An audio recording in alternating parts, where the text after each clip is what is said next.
On my 60th birthday, my son handed me a bouquet of white roses and said he had invested in our family's future. 1 week later, I learned a $900,000 mansion in Alpharetta had been purchased with a mortgage in my name. My name is Loretta Johnson. Marcus is my only son. Harold is my husband of 38 years. And the problem I am about to tell you about nearly cost me my retirement, my marriage, and the last piece of dignity I thought I had earned after 6 decades of honest living. The envelope arrived on a quiet Thursday afternoon. I had just finished wiping down the kitchen counters after lunch. The house was still. Retirement had made my days slower, softer. No more 6 a.m. commutes into downtown Atlanta. No more quarterly audits or tense budget meetings. After 35 years as a county accountant in Fulton County, I believed I had earned peace. I sorted through the mail at the oak table where I had balanced every household ledger since Marcus was in elementary school, grocery ads, a church bulletin, a postcard from the hardware store, then the mortgage statement. Peachtree National Mortgage. I opened it without concern. Mortgage statement. Borrower. Loretta Ann Johnson. Property address. 4127 Brookhaven Crest Drive, Alpharetta, GA. Loan amount, $903,482. Monthly payment due, $6,214. Bashatsi. My vision blurred, then sharpened again as if my eyes refused to accept what they were seeing. My name. My social security number. My digital signature. $900,000. I have never lived in Alpharetta. I have never applied for a mortgage in retirement. I have never agreed to gamble my life savings on anyone's vision. I called the lender. Calm, precise, professional. Yes, ma'am, the representative confirmed. Loan finalized 8 days ago. Verified income. Signed electronically. 8 days ago. The same week Marcus brought those white roses. It's paperwork, Mama, he had said 2 months earlier when he sat at this very table with his laptop open. Just strengthening my file for an investment. It won't affect you. I had hesitated. He smiled the way he used to when he wanted permission to stay out past curfew. This is how families build wealth. Families. I hung up with the bank and stared at the roses sitting in a crystal vase on the counter. One petal had already begun to brown at the edges. When Harold came home that evening, I handed him the statement without a word. He read it once. His face hardened not in shock, but in irritation. "Why are you panicking?" he snapped. "I am not panicking," I said quietly. "There is a $900,000 mortgage in my name." He slapped the paper down on the table. "Marcus is trying to elevate this family," he said, "and instead of supporting him, you're acting like a victim." "A victim." "I didn't authorize this loan," I replied. "You signed the documents," Harold shot back. "You always brag about reading everything carefully. Don't pretend you didn't know." The accusation stung more than the numbers. Before I could answer, Marcus walked in, keys jingling in his hand. "Dad told me you're upset," he said, already exasperated. "Upset?" I asked. "Marcus, you put a $900,000 liability in my name." He exhaled dramatically, as if I were the one being unreasonable. "It's called leverage, Mama," he said in that smooth, instructive tone like a man explaining something simple to a child. "You have excellent credit. It's an asset. Assets are meant to be used." "I am not an asset," I said. Harold stood abruptly. "You're being selfish," he barked at me. "After everything we've done for that boy, you can't support him in one big move." Selfish. I felt something inside me crack. "I worked 35 years for that retirement," I said, my voice shaking now. "That money is for our security." Marcus shook his head slowly. "This is exactly the problem with your generation," he said. "You're afraid of scale, afraid of growth. You don't understand modern investing." My generation. I had raised him on spreadsheets and sacrifice. I had skipped vacations so he could attend private summer programs. I had paid for tutors, braces, college tuition, and now he was lecturing me about scale. "I did not consent to this," I said firmly. Harold stepped closer. Too close. "Lower your voice," he warned. "This is my name," I shouted, the first time my voice had risen all evening. Marcus moved toward me, frustration flashing across his face. "You're overreacting," he said. "The property will appreciate. We flip it. The loan disappears. Everybody wins." "Except the person carrying the risk," I replied. The room tightened around us. "Risk?" Harold scoffed. "You're 60 years old. What risk? You're not starting over. This is for Marcus's future." "And what about mine?" I asked. Harold's hand shot out in a dismissive gesture, but it struck my shoulder harder than he intended, or maybe harder than he cared. I stumbled backward, my heel catching on the rug. I fell against the edge of the dining chair and then to the floor. The sound echoed in the quiet house. For a second, no one moved. Then Marcus muttered, "See what you're doing? Creating drama. Drama." I sat there on the hardwood floor, my palms pressed flat, humiliation burning hotter than pain. Harold didn't rush to help me up. Instead, he said coldly, "You need to calm down. You're embarrassing yourself." Embarrassing myself. I looked up at the two men I loved most in this world, and in their eyes I saw something I had never seen before. Expectation. Not concern, not apology, expectation. They expected me to comply, to transfer funds from my retirement account, to absorb the payments, to protect Marcus from consequences. "You're his mother," Harold said firmly. "If you don't sacrifice for your child, who will?" The word sacrifice settled over me like a verdict. Marcus folded his arms. "We're building something bigger than you understand," he said. "Sometimes you have to think beyond yourself." Beyond myself. I felt smaller than I ever had in my own home. "I already gave beyond myself," I whispered, "for 34 years. Neither of them answered. Harold finally extended a hand not to comfort me, but to pull me up as if I were an inconvenience blocking the path forward. "We'll use your retirement savings," he said decisively. "It's temporary. Stop acting like the world is ending." In that moment, I understood the truth. They had already decided. My labor, my credit, my future, all of it had been allocated in their minds. I rose slowly from the floor, not because they deserved compliance, but because I needed my legs steady beneath me. The white roses were visible from where I stood, glowing softly under the kitchen light. One petal fell silently onto the counter, and for the first time in 60 years, I realized something devastating. In this house, I was not the matriarch. I was collateral. If Loretta's story resonated with you, please like this video and comment where you're watching from. Someone near you may be listening too. I did not sleep that night. Harold turned his back to me in bed, the way he does when he believes a conversation is finished.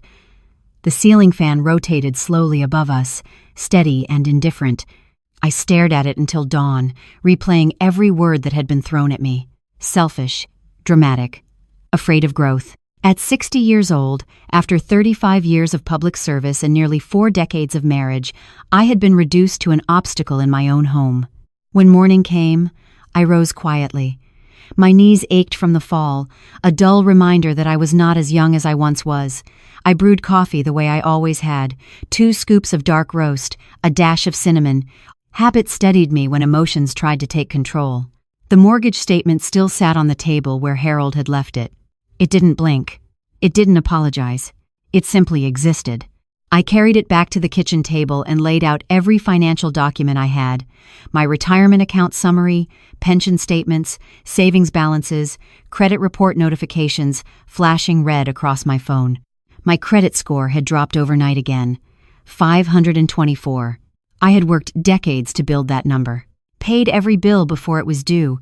Never missed a payment. Not once. And now my name was tied to a $6,000 monthly obligation on a property I had never seen. I dialed Peachtree National Mortgage again. "Good morning, this is Angela. How may I assist you?" "My name is Loretta Johnson," I said. "I need full copies of the loan application, supporting documents, income verification, and any identification used in this file." There was a brief pause. "Certainly, ma'am. We can email or mail those." "Email," I replied. Immediately. As I waited, I opened my laptop and logged into my credit monitoring account. There it was, hard inquiry, mortgage secured, property lien attached to my name. It felt like someone had entered my body and rearranged my organs without consent. The email arrived within 20 minutes. Loan application. Annual income, $184,000. I almost laughed. My pension and part-time consulting combined did not come close to that number. Supporting documents. W-2 forms. Bank statements. asset declarations. All forged. But the digital signature authentication was there. Time-stamped. IP address logged. My own son had not only used my name. He had built a narrative around it. I sat back slowly. This wasn't a misunderstanding. It wasn't reckless enthusiasm. It was calculated. Harold entered the kitchen around 9, already dressed for the day. He avoided my eyes. "You still on this?" he muttered. "On this?" I repeated. "This is a federal offense." He slammed his coffee mug down harder than necessary. "Don't start talking crazy," he warned. "You report this. You destroy Marcus." "I didn't create this situation," I replied calmly. "Marcus did." Harold shook his head. "You don't understand how the world works now. Everybody leverages credit. It's temporary. Temporary. $6,214 a month was not temporary. It was catastrophic." "Did you know?" I asked quietly. His silence was answer enough. "Harold," I said, my voice steady but tight, "did you know he was putting this loan in my name?" He exhaled through his nose. "I knew he needed stronger credit backing," he admitted, "but I assumed you agreed." "I did not agree to a $900,000 mortgage." He looked irritated, not remorseful. "Then you should have read more carefully," he said. There it was again, blame redirected neatly back to me. I folded the documents slowly, deliberately. "I am driving to Alpharetta," I said. "For what?" he snapped. "To see what I apparently own." He didn't try to stop me. The drive north felt longer than usual. I passed familiar landmarks, strip malls, gas stations, churches, places that had defined our modest, stable life. Then the scenery changed. Manicured medians, stone entrance signs, security gates, Brookhaven Crest Drive. The guard at the entrance booth glanced at my driver's license and checked a list. "Yes, Mrs. Johnson. You're expected." Expected. The word felt like a bruise. The house stood 3 stories tall with white brick and black shutters, a circular driveway, 3-car garage, landscaping too precise to be accidental. A Mercedes SUV sat in the driveway. Music drifted faintly from inside. I stepped out of my car slowly, absorbing the scale of it. The windows reflected the Georgia sun like polished mirrors. Everything about the place screamed new money and borrowed confidence. Before I reached the front door, it opened. Vanessa stood there in leggings and oversized sunglasses, holding her phone at arm's length. "And here she is," she sang toward the screen. "Future matriarch energy." Her live stream cut off when she saw my face. Marcus appeared behind her, relaxed, almost amused. "Mama," he said smoothly. "You didn't have to drive up here without calling." "I wanted to see what my retirement purchased," I replied. He laughed softly, shaking his head. "You're looking at appreciation, not debt." $6,000 a month is not appreciation, I said. He motioned for me to step inside. The interior was spotless marble floors, a chandelier large enough to require engineering approval, furniture that looked staged for a magazine. "See?" Marcus said, spreading his arms. "This is vision." "This is fraud," I answered quietly. His jaw tightened. "You're being dramatic again." Vanessa crossed her arms. "You know, Loretta," she said coolly, "a lot of parents would be proud their son is thinking big. Thinking big. I am proud of honesty," I replied. Marcus's tone shifted. "You signed the documents," he said, voice lower now. "You can't pretend ignorance." "I signed investment paperwork," I said. "Not this." "It's the same thing," he replied dismissively. "No, it wasn't." He stepped closer, lowering his voice like a lecturer addressing a stubborn student. "You're from a different era, Mama. You saved. We scale. You avoided risk. We optimize it." "Optimize." He said it like I should be impressed. "You are gambling with my name," I said. He rolled his eyes. "You're 60. You're not building anything new. This is my generation's move. My generation." I looked around the grand foyer and felt an overwhelming wave of sorrow. This house was not built on vision. It was built on assumption, on the belief that a mother's life savings is an expandable resource, on the belief that a wife will always absorb the blow, on the belief that love equals compliance. As I turned to leave, Marcus called after me. "Don't blow this up," he warned. "Think about the family." I paused at the doorway. "I am," I said, and for the first time, I realized thinking about the family might require protecting myself from it. I got home from Alpharetta with my hands still gripping the steering wheel too tightly, as if letting go would make everything spin apart. The house I had lived in for decades smelled the same pine sol and the faint sweetness of the lemon air freshener I kept by the kitchen sink. Familiar, safe, but the safety was an illusion now. A mortgage statement had turned my walls into paper, and my own family had struck the match. Harold was in the living room watching the news, volume low. He looked up once, took in my face, then returned his eyes to the television as if I were a commercial interruption. "Well?" he asked, not kindly. "It's real," I said. "It's not a plan. It's not a strategy. It's fraud. And they're living in it like it's already theirs." Harold scoffed, the sound sharp and dismissive. "You marched up there looking for a fight," he accused. "Marcus needs support, not interrogation." I set my purse down with careful control. My knees still throbbed when I moved too quickly. That fall the night before had left more than bruises.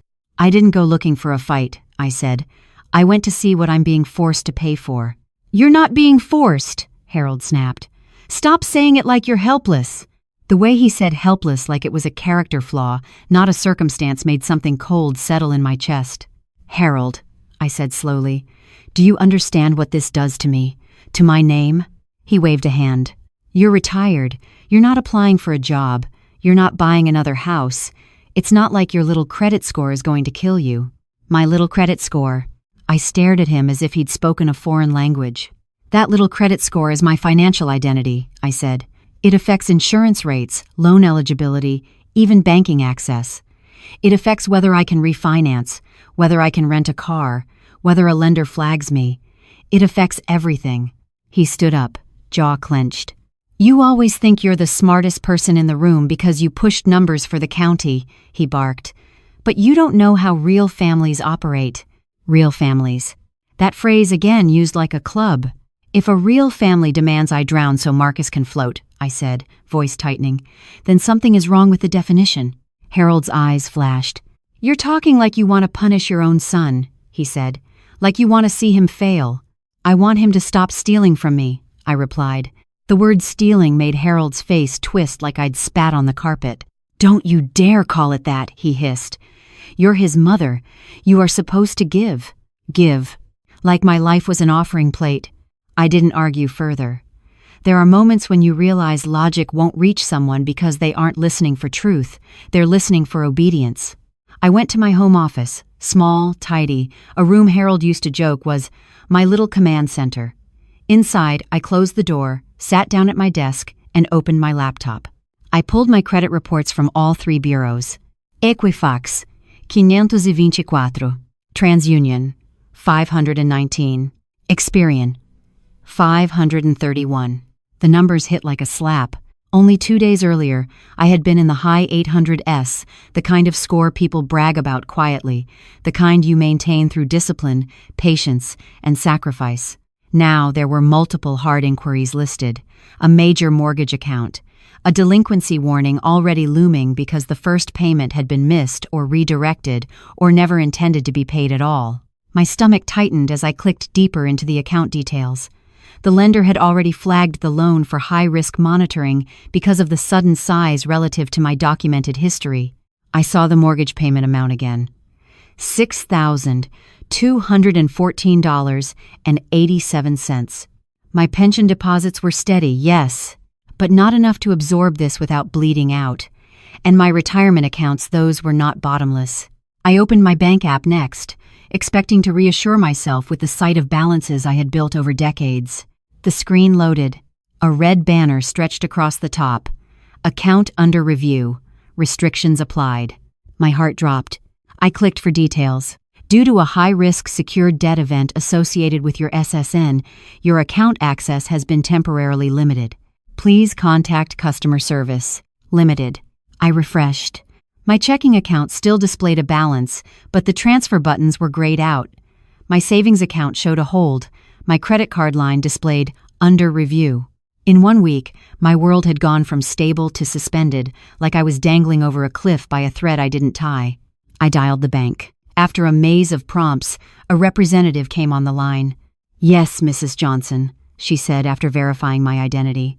The system flagged your profile due to the new mortgage obligation and the early delinquency indicators. It triggered a precautionary restriction on outgoing transfers over a certain threshold until underwriting review clears. Underwriting review? I repeated, trying to keep my voice calm. Yes, ma'am, it's automated. Once you provide documentation and the account is reclassified, the restriction will lift. How long? I can't give an exact time frame, ma'am. I thanked her, ended the call, and sat motionless for a moment. So, this was how it happened in modern America.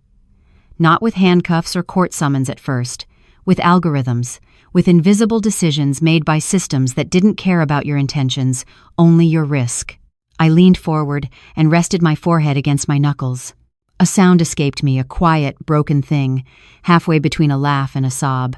In the living room, Harold's voice rose as he talked on the phone. I recognized the rhythm. He was calling Marcus. I stood and cracked the door open just enough to hear. "You don't worry," Harold was saying. "Your mama's upset, but she'll settle down. She always does. I'll talk her into it." The casual certainty in his tone made my hands go cold. She always does. Like my boundaries were a temporary inconvenience. Like my fear was a storm that would pass if ignored. A few minutes later, there was a knock on my office door. Not gentle, not asking permission. Harold pushed it open without waiting for an answer. Marcus stepped in behind him. He must have driven straight from Alpharetta. He looked clean, confident, dressed like a man playing success. He didn't look like someone who had just detonated his mother's financial identity. He looked like someone who expected applause. "Mama," Marcus said, forcing a sigh. "We have to stop this." "This?" I echoed. "My life being hijacked?" He ignored that. "You're spiraling," he said, voice calm, instructive, like he was diagnosing me. "You went up there. You threatened me. You used words like fraud. You don't understand how dangerous that is." "How dangerous?" I asked. "For you?" "For all of us," he corrected, though his eyes said otherwise. "Banks don't like noise. They like clean narratives. You start yelling identity theft and suddenly everyone starts looking. You want the lender digging through everything? You want auditors? You want lawsuits?" I stared at him. "You forged my income," I said quietly. "You forged my signature." Marcus's mouth tightened, and for a flicker of a second, the mask slipped. Then he recovered and leaned into the tone that infuriated me most, the voice of a man lecturing the woman who raised him. "You're stuck in fear," he said. "That's why you never built wealth. You played small. I'm playing bigger." I felt my eyes burn. "Bigger?" I asked. "Bigger than your mother's consent?" Harold stepped forward before Marcus could answer. "Enough," Harold barked. "Don't you start turning this into a morality sermon." "A morality sermon?" I repeated, incredulous. "You're trying to shame him," Harold said, voice rising. "In his own house." He stopped, then corrected himself with irritation. "In our family. You always do this. You make everything about you." The rage and grief rose together in my throat. "I am the borrower," I said, voice shaking now. "My name is on that mortgage. My credit is collapsing. My accounts are being restricted. Do you hear me? I can't even move my own money freely because of what Marcus did." Marcus shook his head slowly, pitying. "You're exaggerating," he said. "This is temporary. The first payment got delayed because we're renovating. Once we refinance—" "When?" I demanded. He hesitated. "A year," he said finally. "Maybe 18 months. 18 months. 18 months of risk, of restrictions, of financial suffocation." Harold turned to me as if delivering a final verdict. "Then you wait," he said. "You sacrifice. Like a wife, like a mother. That's what you do." Something inside me buckled. Not rage this time. Pain. A deep, humiliating pain that felt like being told, at 60 years old, that my entire purpose was to be used. I sank back into my chair, suddenly unable to hold myself upright. My vision blurred. And there, in that blur, I saw my kitchen from a week ago. The white roses, Marcus smiling, Harold proud, me believing the lie that love meant safety. My throat tightened until I could barely breathe. "I gave you everything," I whispered, not sure if I was speaking to Marcus, Harold, or the air itself, "and you decided it still wasn't enough." Marcus exhaled like I was exhausting him. "Mama," he said, softening his voice in the most insulting way, the way you speak to someone you assume will fold. Stop fighting us. Just sign what Dad says. We'll use your retirement as a bridge. We'll pay you back. This is what family does. Family. I looked at my son's face, at my husband's face. They weren't asking. They were instructing. They had already written the script, and my role was to play the martyr quietly. A sob rose in my chest, hot, humiliating, and I clenched my jaw to hold it back. I would not give them the satisfaction of seeing me break, but my body betrayed me anyway. Tears slid down my cheeks, silent and unstoppable, as I stared at the two men who claimed to love me. Harold's expression hardened. "Lord Loretta," he muttered. "Here we go." Marcus glanced at his watch. "We don't have time for this," he said. "We're trying to build something. Build. On my back. On my name. On my silence." I wiped my face with the back of my hand, tasted salt, and felt something shift beneath the grief, something colder, steadier. If they believed I existed only to sacrifice, then they had mistaken my kindness for weakness. And that mistake was going to cost them. I did not remember Marcus and Harold leaving my office. One moment they were standing in front of me impatient, confident, united. The next, the door clicked shut, and I was alone with the quiet hum of my computer and the sound of my own breathing. Sacrifice. The word kept circling my mind like a hymn sung off-key. I had sacrificed before. I had sacrificed sleep when Marcus had asthma attacks as a child. I had sacrificed vacations so he could attend private SAT prep classes. I had sacrificed new clothes so he could wear designer sneakers in high school and not feel less than among wealthier boys. But those sacrifices had been chosen. This one was being demanded. I sat at my desk for nearly an hour, staring at the frozen banking screen. Account under review. Restricted access. That red banner felt like a scarlet letter across my life. Eventually, I stood and walked to the bathroom. I splashed cold water on my face and looked at myself in the mirror. 60 years old. Lines around my eyes. Silver threading through my hair. A bruise beginning to bloom faintly along my shoulder where Harold had shoved me the night before. I touched it gently. My husband had never hit me before. He had never needed to. He had always relied on something quieter, authority, tradition, expectation. But last night, for a split second, his frustration had turned physical, and this morning, neither he nor Marcus had apologized. That told me everything.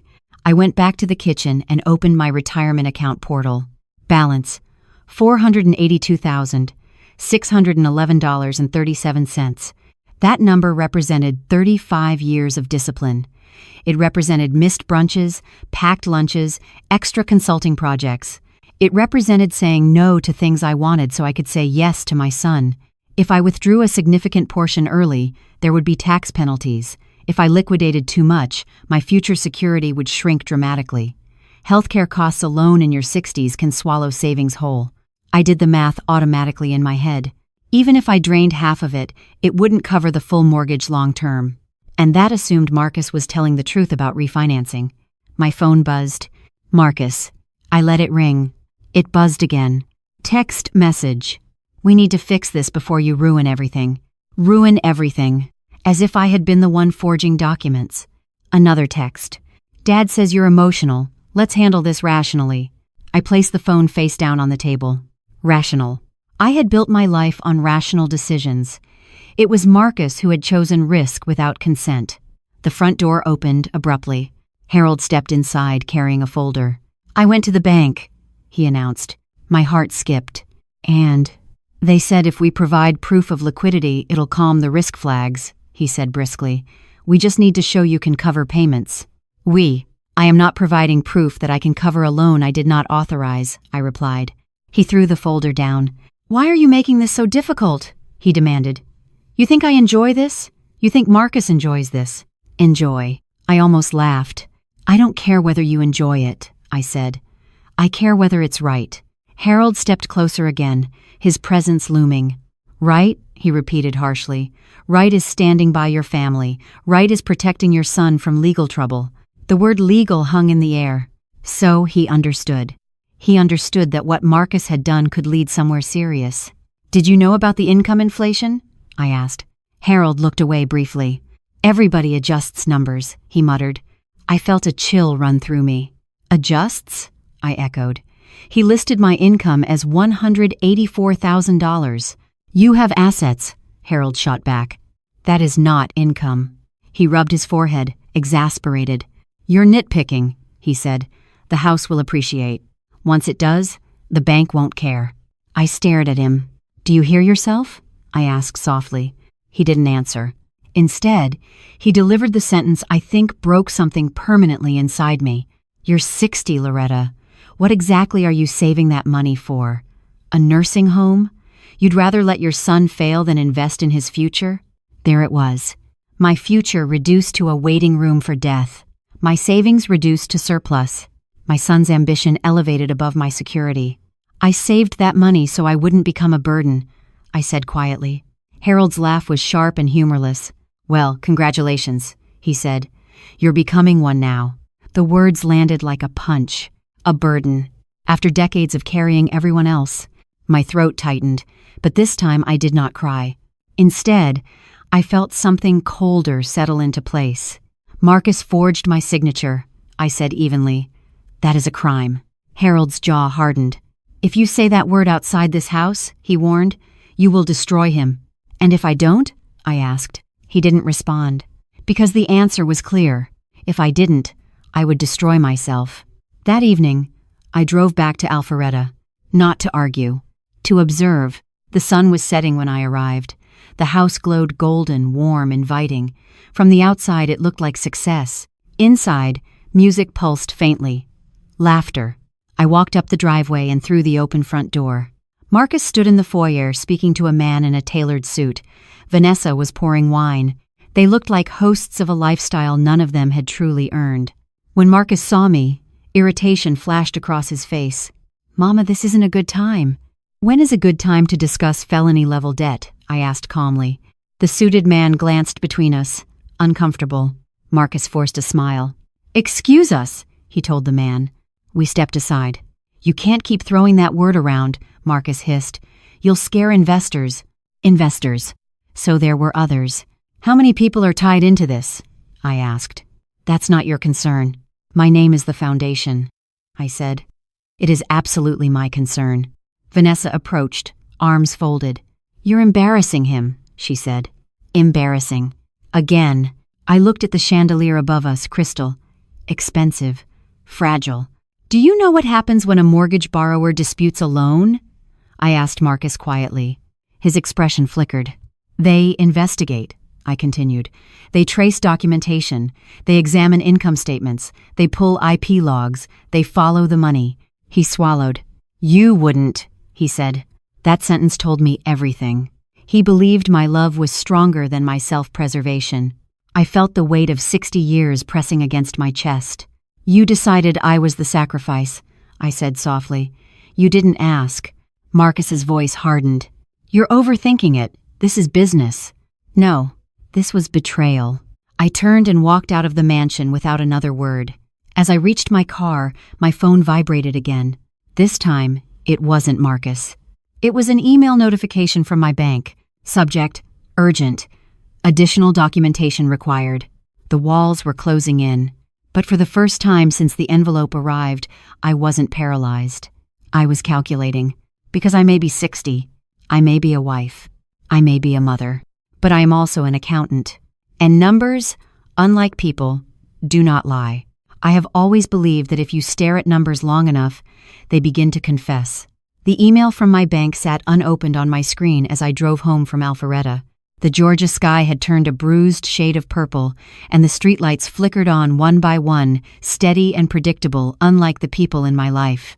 When I pulled into the driveway, Harold's car was gone. For a moment, the quiet of the house felt like mercy. I went straight to my office and opened the email. Subject, urgent, additional documentation required. Dear Mrs.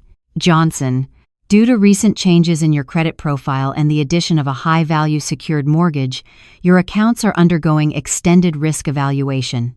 Please provide documentation verifying your capacity to maintain current obligations. Capacity. They wanted proof I could carry a weight I never volunteered to lift. Attached was a checklist. Proof of income. asset statements, explanation of mortgage purpose, confirmation of occupancy statuses, explanation of mortgage purpose. I leaned back in my chair. What would I write? My son decided my retirement savings were expandable? My phone buzzed again. This time, it wasn't Marcus. It was the church office. Loretta, honey. Mrs. Patterson's warm voice came through the line. We just wanted to check in. We heard you might be dealing with some financial matters. Of course they had heard. In communities like ours, news travels faster than forgiveness. I'm handling it, I replied politely. Well, she hesitated, lowering her voice.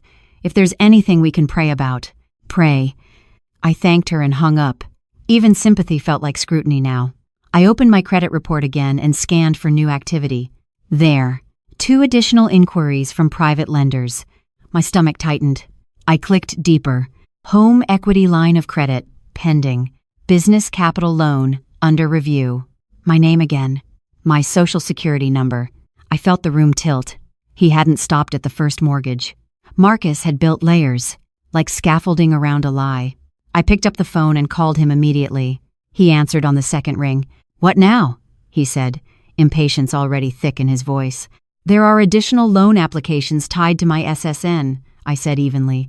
Explain. A pause. Then irritation. They're not active, he said. They're backup financing. Without my consent. You signed the initial packet, he snapped. It covered authorization. No, I replied sharply. It did not. His tone shifted, less defensive now, more condescending. Mama, he said slowly, as if explaining something simple. When you empower someone to act on your behalf in a transaction, it opens doors. That's how business works. Empower. He had rewritten coercion into empowerment. I did not empower you to replicate my identity, I said. You're being dramatic again. The word dramatic was becoming his shield. I am being precise, I corrected. There is a difference. He exhaled loudly. You're going to tank this whole thing if you keep escalating. Escalating.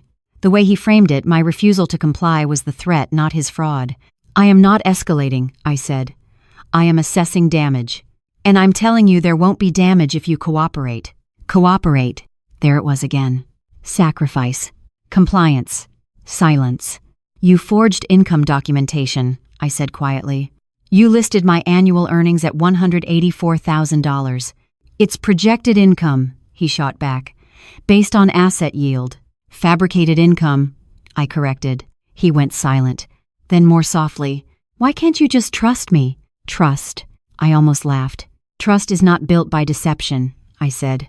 When I ended the call, my hands were trembling not from fear, but from clarity. He believed I would never report him. He believed motherhood overrode law. I opened a new spreadsheet. Old habit. Column A, mortgage amount. Column B, secondary loan applications. Column C, estimated exposure. Column D, timeline risk. If he refinanced in 12 months, what would appreciation realistically look like?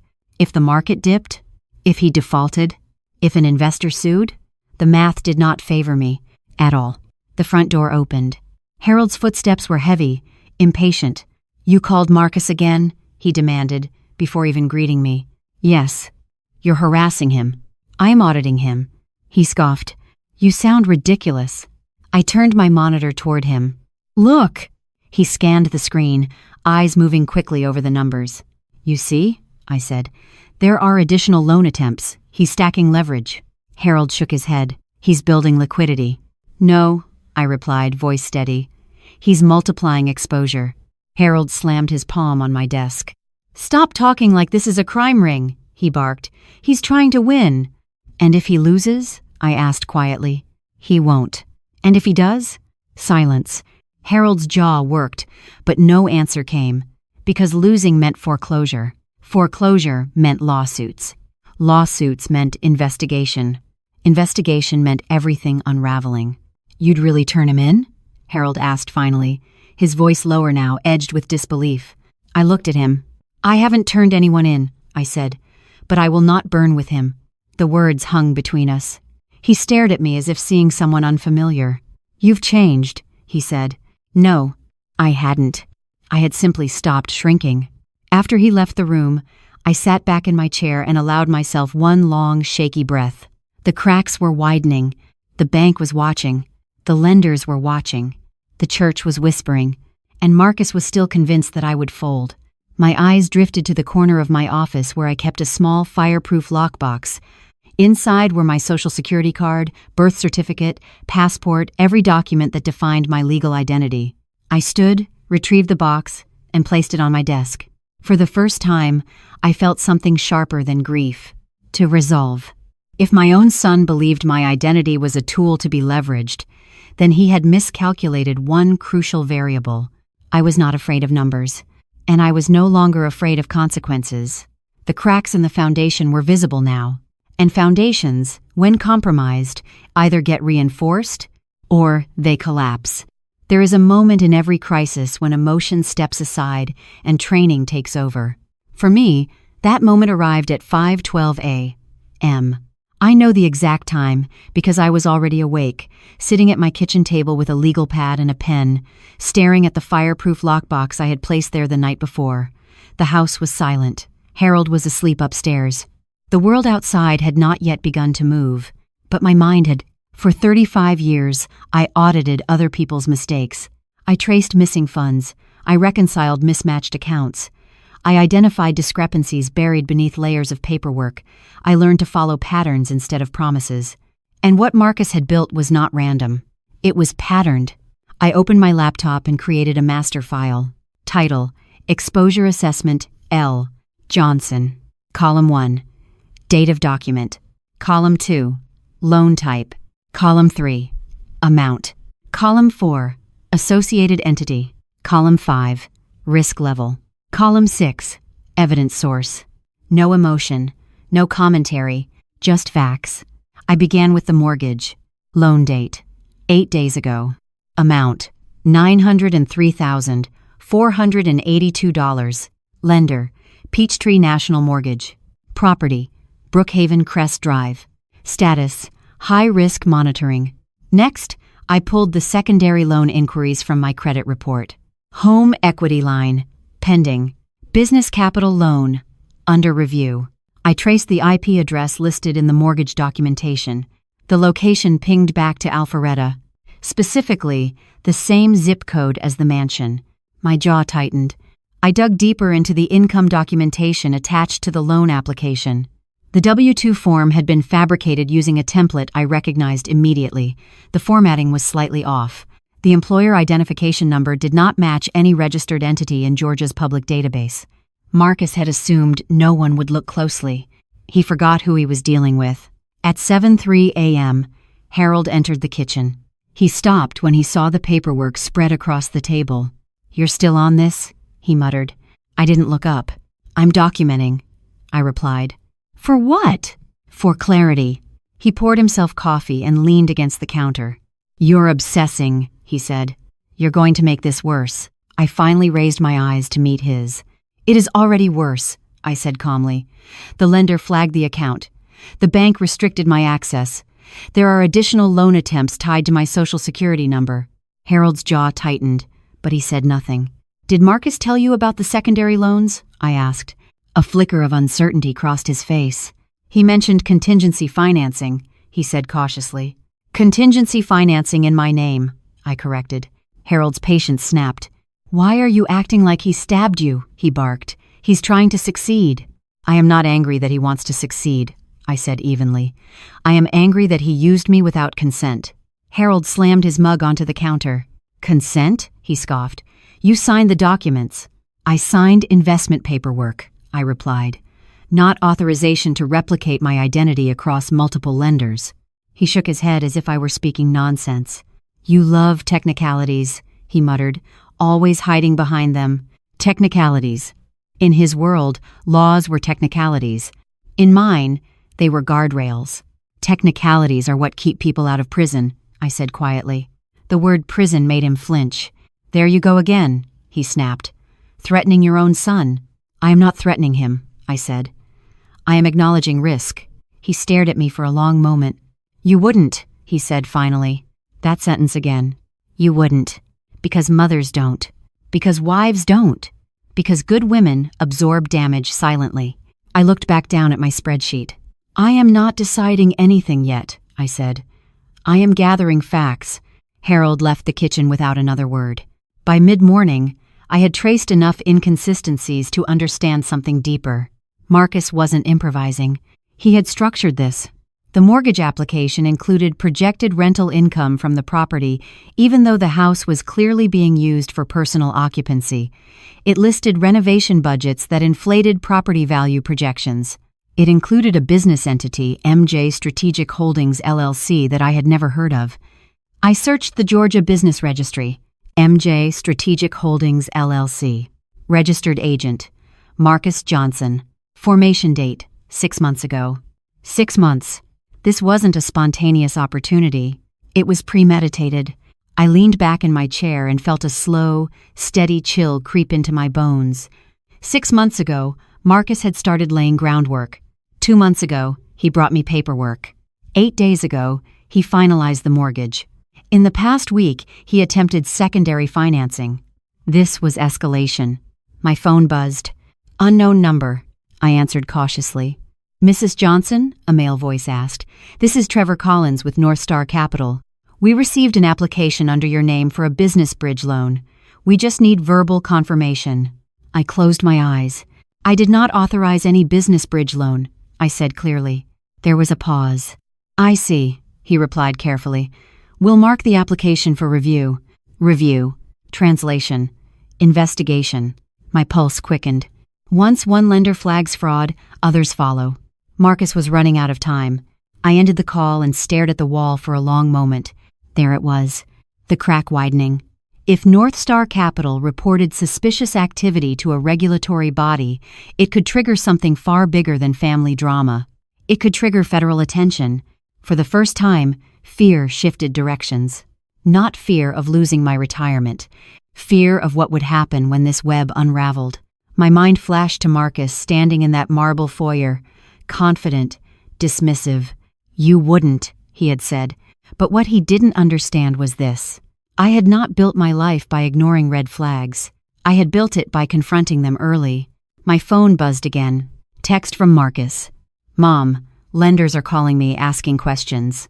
"What did you say?" I stared at the message. He wasn't asking if I was okay. He was asking about damage control. I typed back slowly. I told the truth. 3 dots appeared immediately. "Mom, you're blowing this up." "No," I thought. "You did." I stood, walked to the window, and looked out at the quiet street where I had raised my son.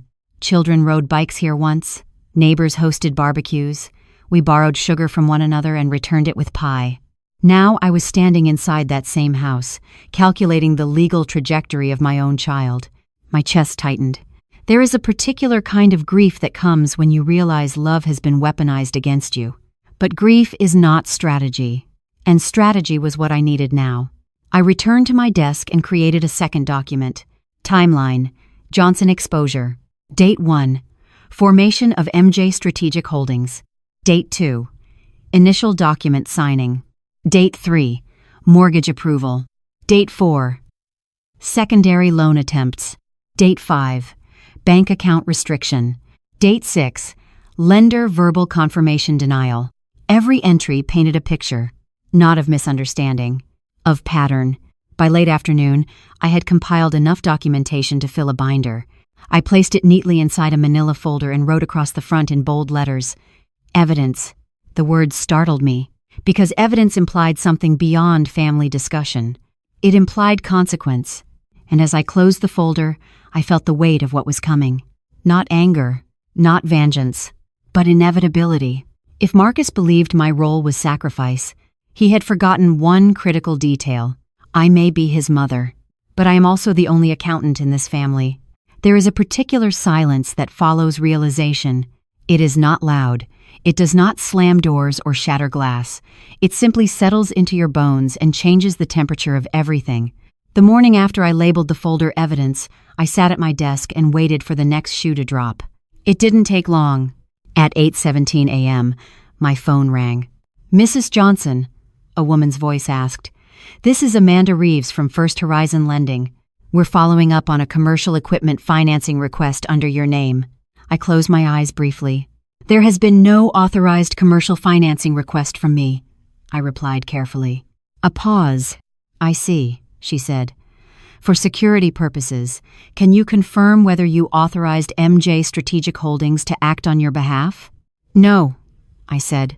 Silence on the other end, shifted professional, alert. We'll suspend the application pending internal review, she said. Thank you for clarifying. When the line disconnected, I did not move. 3 additional loan attempts in under 10 days.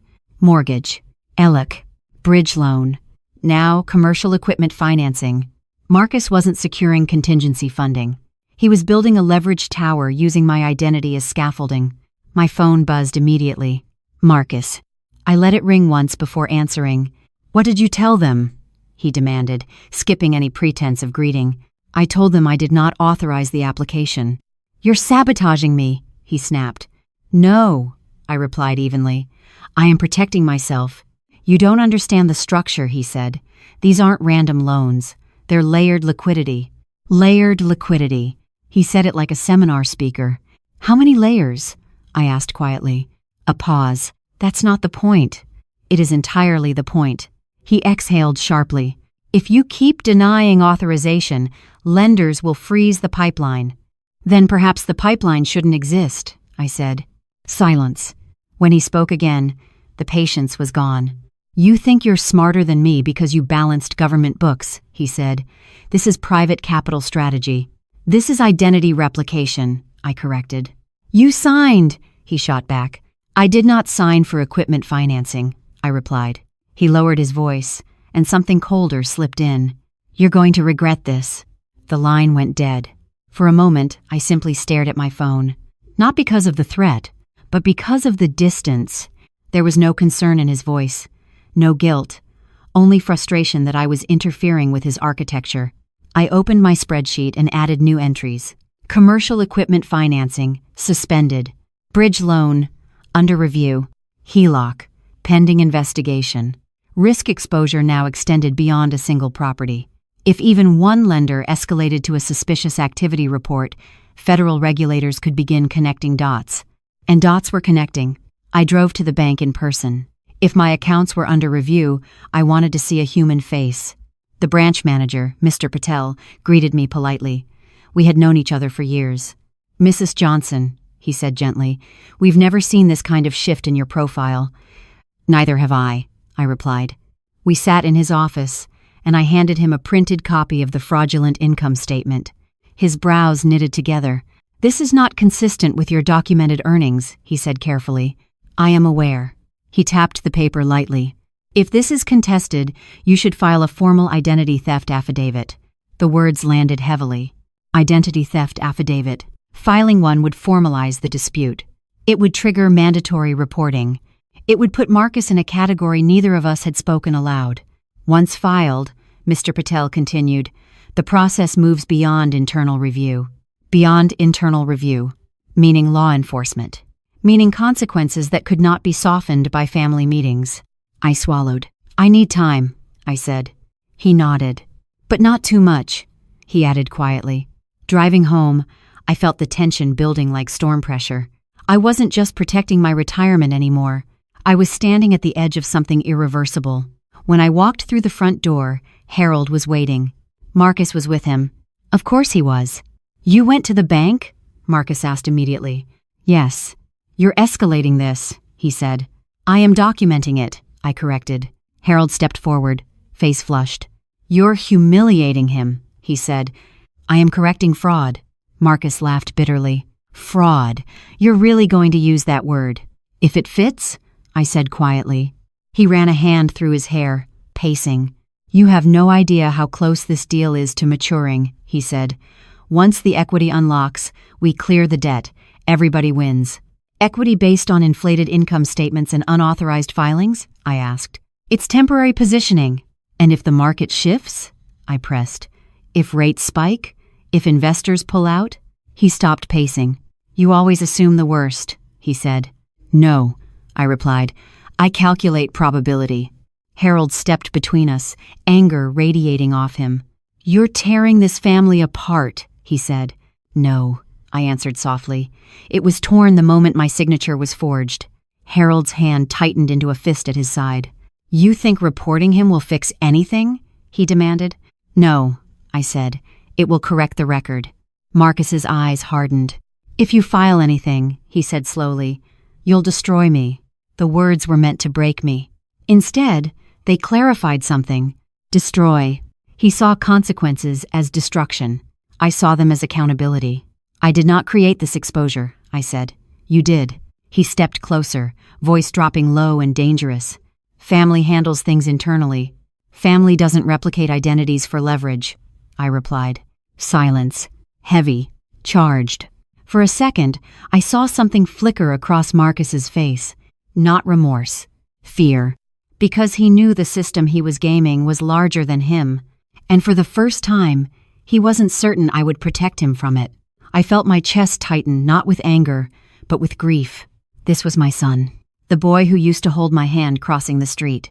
The teenager who asked me to proofread his college essays. The young man I believed would outgrow recklessness. Now he stood in my living room calculating risk against maternal loyalty. Harold broke the silence. You're his mother, he said again, like it was an unbreakable law. You sacrifice.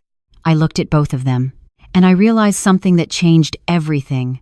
They believed sacrifice was my identity. But sacrifice is not a personality trait.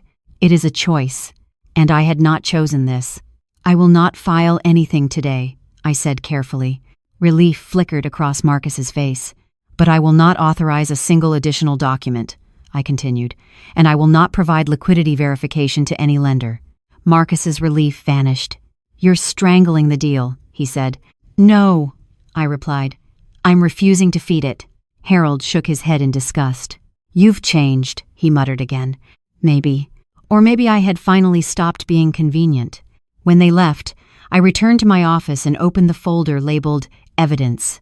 The stack was growing. 3 more loans? 3 more cracks. And cracks, once visible, never disappear. They spread. The invitation arrived 2 days later. Not in an envelope. Not by mail. But through social media, Vanessa had tagged me publicly. Grand opening celebration. MJ Strategic Holdings. Private investment mixer. Brookhaven Crest Drive. Saturday 7 p.m. Dress code. Elegant. Elegant. I stared at the screen longer than I should have. The image showed the mansion glowing under twilight lighting, champagne flutes raised in staged laughter. At the bottom of the post, Vanessa had added a caption, Building generational wealth takes vision. My phone buzzed again. Marcus, you're coming Saturday, he said without greeting. Why? I asked. To show unity. Unity. As what? I asked quietly. Investor? Borrower? Mascot? He exhaled sharply. Don't start. You're hosting a mixer in a house financed under my name, I said. And you want me to smile? You don't have to smile, he replied. Just don't create scenes. Scenes.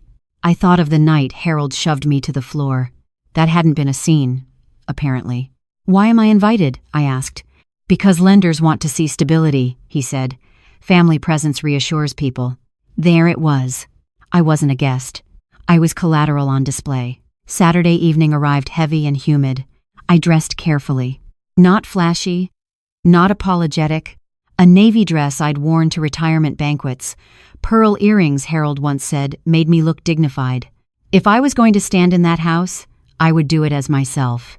When I arrived at Brookhaven Crest, the driveway was lined with luxury cars, BMWs, Teslas, a black Range Rover. Soft jazz floated from hidden outdoor speakers. Catering staff moved briskly with trays of shrimp cocktail and champagne. 200 people, at least. Investors. Aspirational couples. Young professionals eager to attach themselves to perceived success.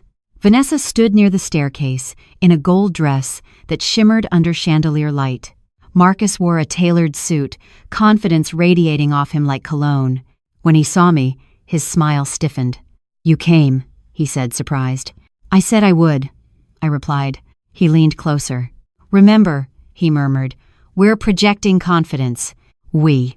I stepped into the foyer. Marble floors reflected crystal light. The chandelier above seemed larger than before, brighter, more theatrical. A man approached Marcus with a handshake. "This the matriarch?" he asked with a laugh. Marcus placed a hand lightly on my back. "This is my mother," he said smoothly. "The backbone of the operation."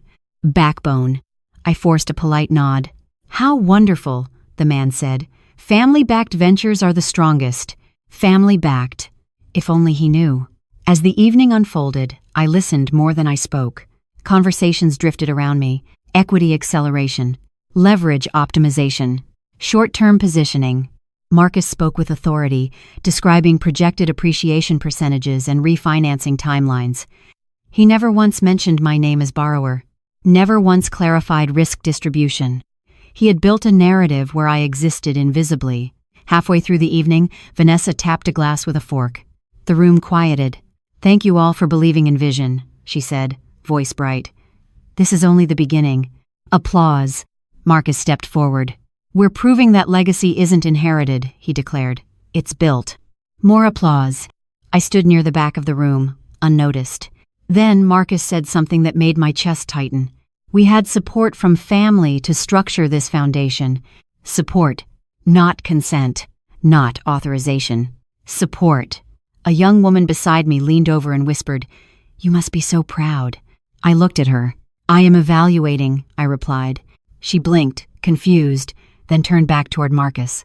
As the night continued, I noticed something else. Near the dining area, I overheard two men discussing bridge financing delays. "North Star flagged something," one muttered. "Probably documentation mismatch." My pulse quickened. The cracks were surfacing. Marcus moved quickly through the room, smoothing conversations, smiling, reassuring.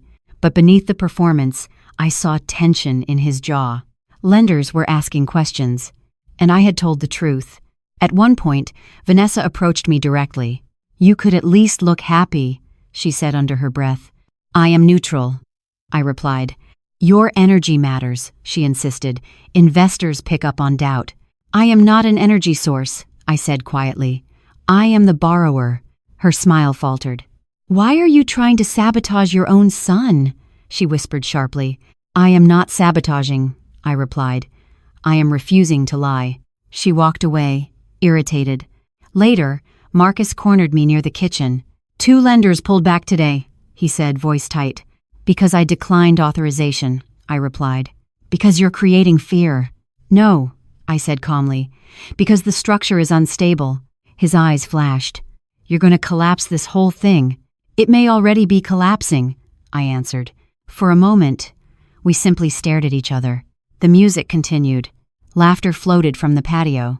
But something in his expression had shifted. He wasn't just frustrated now. He was calculating damage.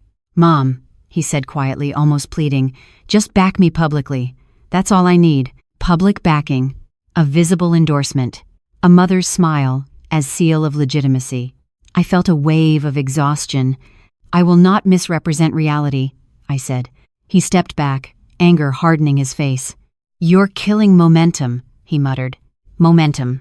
That was the word people use when they're outrunning consequences. An hour later, as guests began to thin, I stepped outside for air. The infinity pool reflected the night sky, still and artificial. From the street, the house looked flawless. Inside, its foundation was splintering. My phone buzzed. An email notification. Subject: Suspicious activity notice. Immediate response required. My breath caught.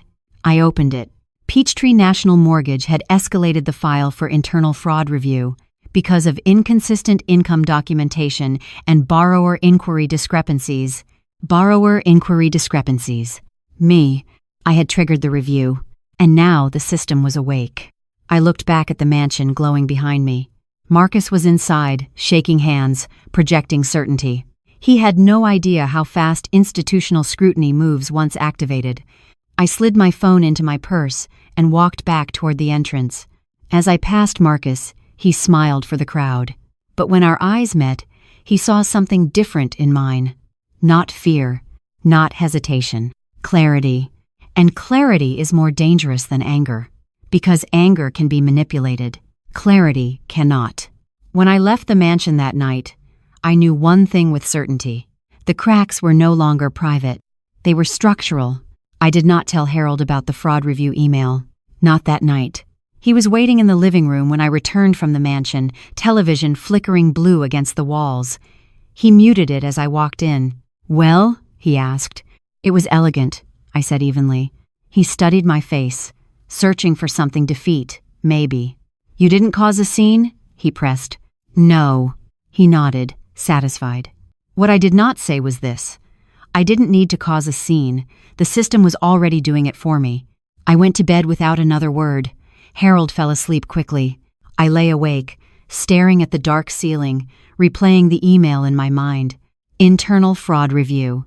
In my professional life, those words were never casual. They meant documentation had triggered algorithmic red flags. They meant compliance teams were involved. They meant the file had moved beyond routine servicing. And once compliance departments begin pulling threads, they don't stop at one. By morning, my grief had hardened into something colder. Strategy. At Otta, Tredio A, I searched for an attorney specializing in elder financial abuse and mortgage fraud defense. The phrase elder financial abuse stung. 60. I had never thought of myself as elderly. But in legal language, exploitation of someone over 60 can carry enhanced penalties. The irony did not escape me. At 10:15 a.m., I sat in a modest but polished office in downtown Atlanta, across from attorney Denise Walker, mid-50s, calm eyes, no nonsense. She reviewed the mortgage statement first. "Did you sign this?" she asked. "I signed a document Marcus presented as investment paperwork," I replied. "Not this specific mortgage application." She flipped through the income documentation. "This is fabricated," she said plainly. "Yes. And these secondary loan attempts? Unauthorized." She leaned back in her chair. "Mrs. Johnson," she said carefully, "this is textbook identity misuse." Textbook. The word felt clinical. "If I file a formal dispute," I asked, "what happens?" She did not sugarcoat it. "The lender conducts a full fraud investigation. They notify regulators if thresholds are met. If there's evidence of intentional misrepresentation, it can escalate to federal review, especially at this dollar amount." Federal review. The room felt smaller. "And if I do nothing?" I asked. She held my gaze. "You remain liable," she said. "Your credit deteriorates further. If payments default, foreclosure proceedings begin. You could face civil exposure if additional investors claim reliance on your financial profile." Reliance. So even silence carried risk. "You're his mother," she added gently. "I assume that complicates things." Complicate was too small a word. "If I file," I said slowly, "I am not trying to destroy him." "I understand," she said, "but accountability and destruction are not the same." The sentence stayed with me. Accountability and destruction are not the same. She slid a document toward me. Identity theft affidavit, preliminary draft. I stared at the blank signature line. This was the fork in the road. Once signed, there would be no pretending this was a family misunderstanding. It would become a formal allegation. "Take it home," Denise said. "Think carefully, but don't wait too long. Lenders move faster than families." On the drive back, Atlanta traffic blurred past me. I thought about Marcus as a boy running through sprinklers in the yard, asking me to check his math homework, sleeping in the back seat during long drives to visit relatives. I had taught him numbers. Now I was preparing to use them against him. When I entered the house, Harold was pacing. "You went somewhere," he said immediately. "Yes." "Where?" "A lawyer." The word exploded between us. "You what?" he shouted. "I consulted legal counsel," I replied, steady. "For what?" he demanded, though he already knew. "For protection." He stepped toward me, fury radiating off him. "You're actually considering filing something?" he barked. "After everything?" "After everything," I echoed quietly. "You're going to put your own son under investigation?" "I am trying to remove my name from a fraudulent mortgage," I said. "Fraudulent," he roared. "Stop using that word." "It fits." His hand slammed against the wall beside my head, not touching me this time, but close enough to feel the vibration. "You would ruin him," he hissed. "No," I replied softly. "He ruined himself when he forged my income." Harold's breathing was heavy. "You've always been cold," he muttered. "Even with him." The accusation cut deeper than he intended. Cold? I had packed lunches at 5 a.m. For years. I had attended every school meeting. I had paid tuition without complaint. If that was cold, then perhaps warmth had been misinterpreted all along. I am not cold, I said quietly. I am clear. He stared at me as if clarity were a betrayal. You think the system will treat him kindly? He demanded. You think they'll see nuance? They'll crush him. Then perhaps he should not have given them reason, I replied. Harold shook his head, disgusted. You care more about rules than blood, he said. No, I answered. I care about survival. He left the room without another word. I stood there alone, feeling the weight of two opposing truths pressing against me. I loved my son, and my son had committed a crime against me. Both were real. Both hurt. Later that afternoon, my phone rang again. This time, it was Peachtree National Mortgage. Mrs. Johnson, the compliance officer said, we need clarification regarding discrepancies in your application, specifically income documentation and occupancy intent. Clarification. The moment had arrived. I looked out the window at the quiet street where I had raised Marcus. I thought about the white roses, about being shoved to the floor, about being called selfish, about my bank account frozen, about my identity stretched across loan applications like it was public property. I did not authorize the income figures submitted, I said calmly into the phone, nor did I authorize any secondary financing tied to this property. There was a pause. Understood, the officer said. We will escalate this file accordingly. Escalate. I ended the call slowly. In the silence that followed, I realized something profound. For weeks, Marcus had believed my love would override law. Harold had believed my loyalty would override logic. But love does not erase consequence, and loyalty does not cancel evidence. I walked into my office and opened the folder labeled Evidence. The stack was thicker now. Structured. Documented. Real. My hand hovered over the affidavit draft Denise had emailed. The signature line waited. Not as an act of revenge. Not as punishment. But as protection. My chest tightened, not with rage, but with sorrow. Because the moment I signed that line, motherhood and accountability would collide in a way that could never be undone. And somewhere in Alpharetta, under crystal chandeliers and borrowed confidence, my son still believed I wouldn't. The affidavit sat on my desk all night. I didn't sign it. I didn't delete it. I simply stared at it until the words blurred and reassembled themselves into something heavier than paper. Identity theft affidavit. Such a sterile phrase for something so personal. By morning, the house felt divided in ways that walls couldn't explain. Harold avoided me. He moved through rooms like a man bracing for impact, muttering under his breath when our eyes met. At 9:02 a.m., Marcus called. I let it ring twice before answering. What did you tell compliance? He demanded. I told the truth, I replied. You had no right, he snapped. I almost laughed at that. No right, I asked. It is my name on the loan. You're jeopardizing everything, he said. Investors are nervous. 2 of them pulled out last night. I am not responsible for their nerves, I said calmly. I am responsible for my identity. He was pacing. I could hear it in his breathing. You don't understand timing, he said. Deals are fragile. Momentum matters. Legality matters more, I replied. He fell silent for a moment, then changed tactics.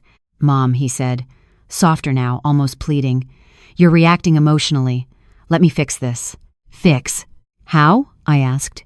Refinance within 12 months, once equity builds.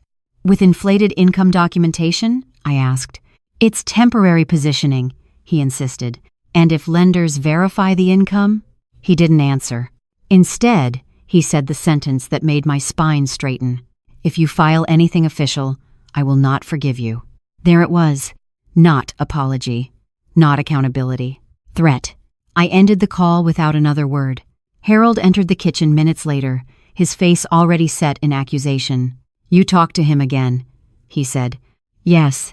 And you're still pushing this, he demanded. I am not pushing, I said. I am protecting. He shook his head. You're obsessed with being right, he said. You're willing to sacrifice your son just to win. Win.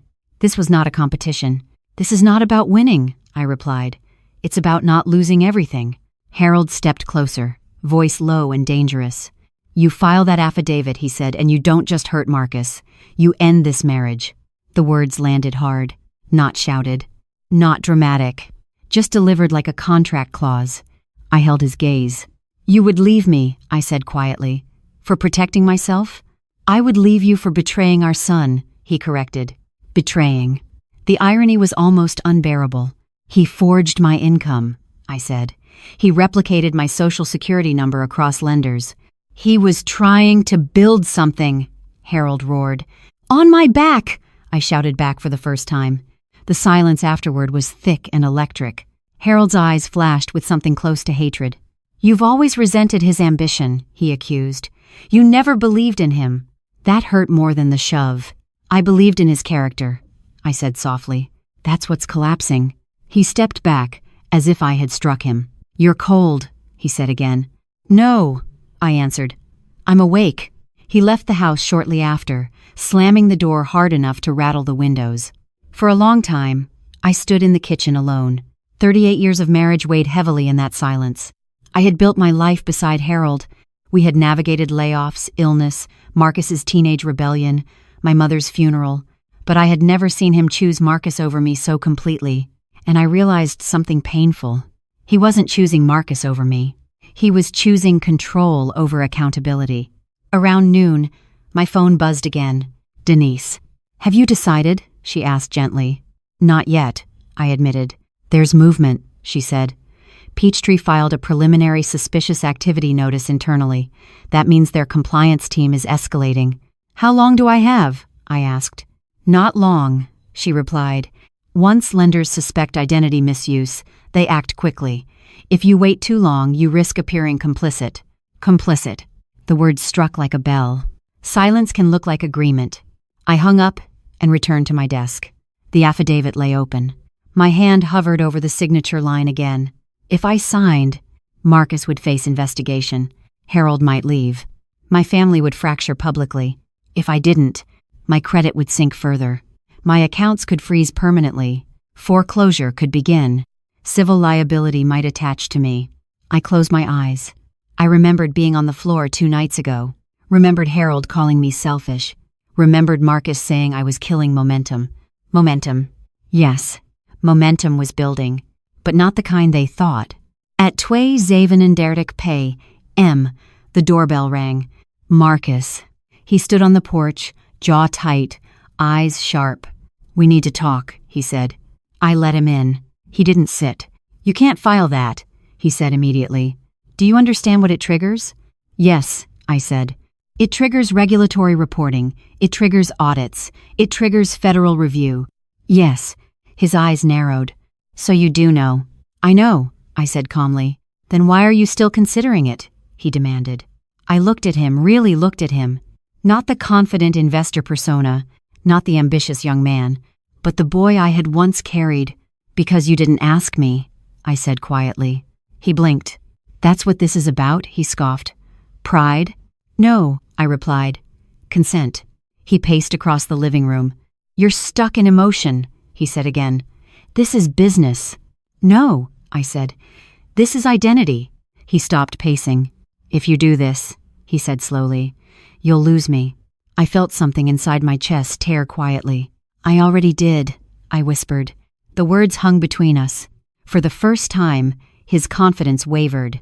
"Mom," he said, softer now, almost human again, "I can fix it." "How?" I asked. He hesitated. "I just need time. Time financed by my risk.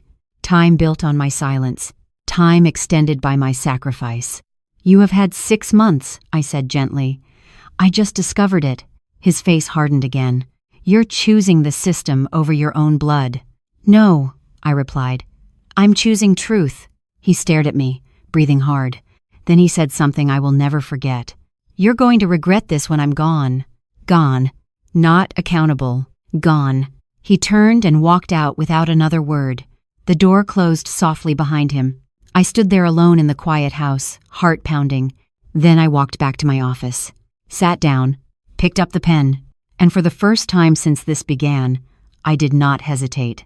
I signed my name, not as an act of revenge, not as punishment, But, as protection, the ink dried quickly, and in that small, irreversible motion, motherhood and justice collided. The moment I signed the affidavit, the house felt different. Not quieter, not louder, just irreversibly. I scanned the document and emailed it directly to Denise. Within minutes, she confirmed receipt and began formal submission to the lender and the appropriate reporting channels. There is a strange calm that comes after a decision has been made. The anxiety of what if dissolves into the certainty of what now. By late afternoon, my phone rang again. Peachtree National Mortgage. "Mrs. Johnson," the compliance officer said, tone more formal than before, "we've received your affidavit. Based on preliminary review, this matter is being escalated to our fraud investigation unit." Fraud investigation unit. Not a family meeting. Not a misunderstanding. A unit. "We will also be notifying relevant regulatory bodies as required by federal guidelines," she continued. "I understand," I said. "Please refrain from further communication with any associated borrowers regarding this account until the review concludes." Associated borrowers. Marcus. I ended the call slowly. The machine was moving. And machines, once activated, do not care about holidays, birthdays, or maternal guilt. An hour later, Marcus arrived. He did not knock. He did not greet me. "You filed it," he said. It was not a question. "Yes." His face drained of color. "You don't understand what you've done," he said, voice tight. "I understand exactly what I've done," I replied. "You just handed my entire operation to regulators," he snapped. Operation. The word slipped out before he could catch it. Operation implied structure. Scale. System. "How many properties?" I asked quietly. He froze. "That's not relevant." "It is now." He ran a hand through his hair, pacing. "You think this was just one house?" he said bitterly. "You think I built all that infrastructure for one flip?" Infrastructure. The pieces were aligning. "How many lenders?" I pressed. He didn't answer. Instead, he said, "You've triggered mandatory reporting. Do you know what that means?" "Yes," I said calmly. "It means they will audit everything." He stared at me like I had betrayed a secret code. "You could have handled this privately," he said. "No," I replied. "I couldn't." He laughed, but there was no humor in it. "You always loved paperwork more than people." That sentence hurt, but it was also revealing. To him, paperwork was the enemy. To me, paperwork was reality. "People are protected by paperwork," I said softly. He shook his head. "You just turned yourself into a witness," he said. Witness. The word echoed in my chest. Not accomplice. Not collateral. Witness. "Maybe I always was," I said. He looked at me then, not as his mother, not as a resource, but as a variable he had miscalculated. "You don't know who else this touches," he said quietly. There it was. Not just him, others. "How many investors?" I asked. He exhaled sharply. "Enough," he said. My stomach tightened. "You used my income documentation beyond this property," I said. Silence. "You layered it across deals," I continued. He didn't deny it. That was all I needed. The pattern was clear now. This wasn't reckless enthusiasm. It was systemic misrepresentation. My name had been the anchor for credibility. My credit score had been the foundation. And when I withdrew consent, the structure began to wobble. "You think the system is fair?" Marcus demanded suddenly. "You think they care about context?" "No," I replied. "I think they care about evidence. And you just gave it to them." "Yes, I did." He stopped pacing and looked at me with something close to desperation.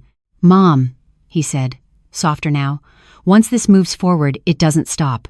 I know. They'll subpoena records. They'll freeze accounts. I know. They could seize assets. I know." His voice cracked slightly. "You're going to lose me." The words lingered in the air. Not in anger this time. In fear.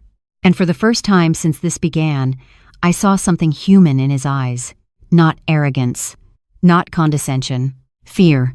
"You lost me when you decided I didn't deserve consent," I said gently. He looked away. "You could have trusted me," he muttered. "Trust is built on truth," I replied. He stood there for a long moment, shoulders rigid. Then he asked something that changed everything. "Did you talk to federal compliance?" "Yes," He closed his eyes briefly. "It's not just mortgage fraud," he said quietly. My pulse slowed, oddly calm. "What is it?" I asked. He didn't answer directly. Instead, he said, "You don't understand how capital flows." "I understand misrepresentation," I replied. He laughed bitterly. "You think this is about one inflated W-2?" he said. "This is about scale." Scale. The word again. "How large?" I asked. He shook his head. "You don't need to know." "I do now." He hesitated. Then, almost involuntarily, 6 million. The number landed heavily in the room. $6 million in layered financing, structured deals, leveraged identity positioning. My breath left me slowly. 6 million. "And how much of that is tied to my documentation?" I asked. He didn't answer, which was answer enough. I felt something inside me go very still. The affidavit I signed was no longer just about a house. It was about a network, a pattern, a structure large enough to trigger federal jurisdiction. "You built a system," I said quietly. "Yes," he snapped. "And it was working. Until someone checked the numbers," I replied. He stared at me as if I had become unrecognizable. "You always said integrity matters," he said bitterly. "Guess you meant it." I did. He turned toward the door. "This isn't over," he said. "No," I agreed. "It's beginning." When he left, I sank into the chair and stared at the folder labeled evidence. The word felt inadequate now. This wasn't just evidence. It was exposure. $6 million. Multiple lenders. Layered misrepresentation. And my name at the center of it. My phone buzzed again. "Denise." "Mrs. Johnson," she said carefully. "Regulatory authorities have requested preliminary documentation beyond the initial affidavit. This may escalate." "I understand," I said. "Are you prepared for federal involvement?" she asked. Prepared. No mother is prepared to see her son investigated. But I was prepared to stop drowning. "Yes," I said. When I hung up, the house felt quieter than ever. Not because the storm had passed, but because it had finally revealed its full size. Marcus thought I chose the system over him, but he was wrong. I chose truth over illusion. And illusions, once pierced, never fully recover. I did not go to church the following Sunday. For 42 years, I had rarely missed a service, unless illness forced me to stay home. Church had always been my anchor, wooden pews polished, smooth by generations, stained glass catching morning light, hymns rising steady and familiar. But that morning, I needed silence that wasn't scripted. I drove anyway, not to attend the service, just to sit. The sanctuary was empty when I arrived. Midweek sunlight streamed through the tall, stained glass windows, casting fractured colors across the aisle. Dust floated in the beams of light, suspended and visible like truth when it finally finds exposure. I sat in the third pew from the front, the same pew Harold and I had claimed as ours for decades. I folded my hands in my lap and let the quiet settle. $6 million. The number still echoed in my chest. Not a mistake. Not a one-time lapse in judgment. A structure. A pattern. And my name threaded through it like invisible wire. I thought about the word witness again. Witnesses don't create the crime. They acknowledge it. My phone buzzed softly in my purse. A message from Harold. "We need to talk. Don't make this worse. Don't make this worse." As if I were the accelerant, I turned the phone face down and looked toward the pulpit. For years, I had listened to sermons about forgiveness, about mercy, about grace extended 70 times 7, but no one ever preached about enabling. No one ever explained how forgiveness can become complicity if it shields wrongdoing from consequence. "Justice is rarely gentle," I whispered to the empty sanctuary. The words surprised me. They sounded like something I had known for years but never spoken aloud. I wasn't angry anymore. Anger had burned itself out. What remained was clarity. When I returned home, Harold was waiting at the kitchen table. The affidavit lay open in front of him. "You sent this?" he asked, though he already knew. "Yes, you couldn't wait," he said. "I waited 6 months," I replied. His jaw tightened. "They're asking questions," he said. "Marcus called me. Regulators are requesting documents. They want formation records for his LLC." "That's standard," I said calmly. "You're destroying him," Harold whispered. I pulled out a chair and sat across from him. "Harold," I said softly, "did you know it was 6 million?" He looked away. "I knew it was bigger than one property," he admitted. "How much bigger?" He hesitated. I didn't ask. That hurt more than anything. "You didn't ask," I repeated. He slammed his palm against the table. "He's our son," he shouted. "You don't interrogate your own child like a criminal, and you don't replicate your mother's identity like a tool," I shot back. The words hung between us. For the first time, Harold didn't argue immediately. He looked tired, older. "I thought he was building something," he said quietly. "He was," I replied. "He just built it on sand." Silence. Then Harold said something softer. "If this goes federal, there's no turning back." "I know. And you're willing to let that happen?" The question wasn't angry. It was afraid. I inhaled slowly. "I am willing to let the truth stand," I said. He shook his head. "You've chosen pride." "No," I replied. "I've chosen survival." Later that afternoon, Denise called again. "Mrs. Johnson, federal compliance has requested preliminary interviews," she said. "Given the dollar amount and multi-lender exposure, this may fall under broader financial conspiracy statutes." Conspiracy. The word made my stomach tighten. "Am I implicated?" I asked. "Your affidavit establishes non-consent," she said. "Your documentation trail protects you, but you must remain consistent and transparent." Consistent. Transparent. Two things I had always been. "They may ask about family discussions," she added gently. "Family discussions." I thought of Harold's shove, of Marcus's lectures, of being called selfish. "I will tell the truth," I said. When I ended the call, I sat very still. This was no longer hypothetical. It was procedural. Marcus texted shortly after. "Mom, they're asking for IP logs. Did you tell them about my laptop?" I stared at the message. He wasn't asking if I was safe. He was asking what evidence existed. I typed one sentence. I told them I did not authorize the application. The response came immediately. "You don't understand what this does." No, he didn't understand what this had already done. Evening fell slowly. Harold packed a small bag. "I need space," he said quietly. "From me?" I asked. "From this," he replied. He left without another word. The front door closed softly behind him. The house felt hollow. For a moment, grief washed over me, thick and suffocating. 38 years of marriage reduced to a duffel bag and a slammed car door. But beneath the grief was something steadier. Peace. Not because I wanted this outcome, but because I was no longer twisting myself to prevent it. Around 8:47 p.m., my phone rang again. "Unknown number," I answered. "Mrs. Johnson?" a measured male voice said. "This is Special Agent Carter with the Financial Crimes Task Force. We'd like to schedule a preliminary interview regarding documentation tied to your Social Security number." The moment had arrived. "Yes," I said calmly. "I am available." He gave me a time and date. Professional. Neutral. Unemotional. When the call ended, I sat alone in the quiet kitchen. The white roses Marcus had given me 2 weeks ago had wilted completely, brown edges curling inward, petals dropping one by one. I carried the vase to the sink and emptied the water. The stems slid out easily. Beauty decays quickly when its foundation is false. I threw the roses away. Then I stood at the counter, hands resting against the cool granite, and allowed myself one final wave of sorrow. Not for the investigation, not for the regulators, but for the illusion I had lost. I had believed my family would protect me. Instead, I had to protect myself from my family. And in that painful clarity, I understood something essential. Sacrifice without respect is slow suicide. I would not die quietly for someone else's ambition. The decision was no longer theoretical. It was active, federal, real.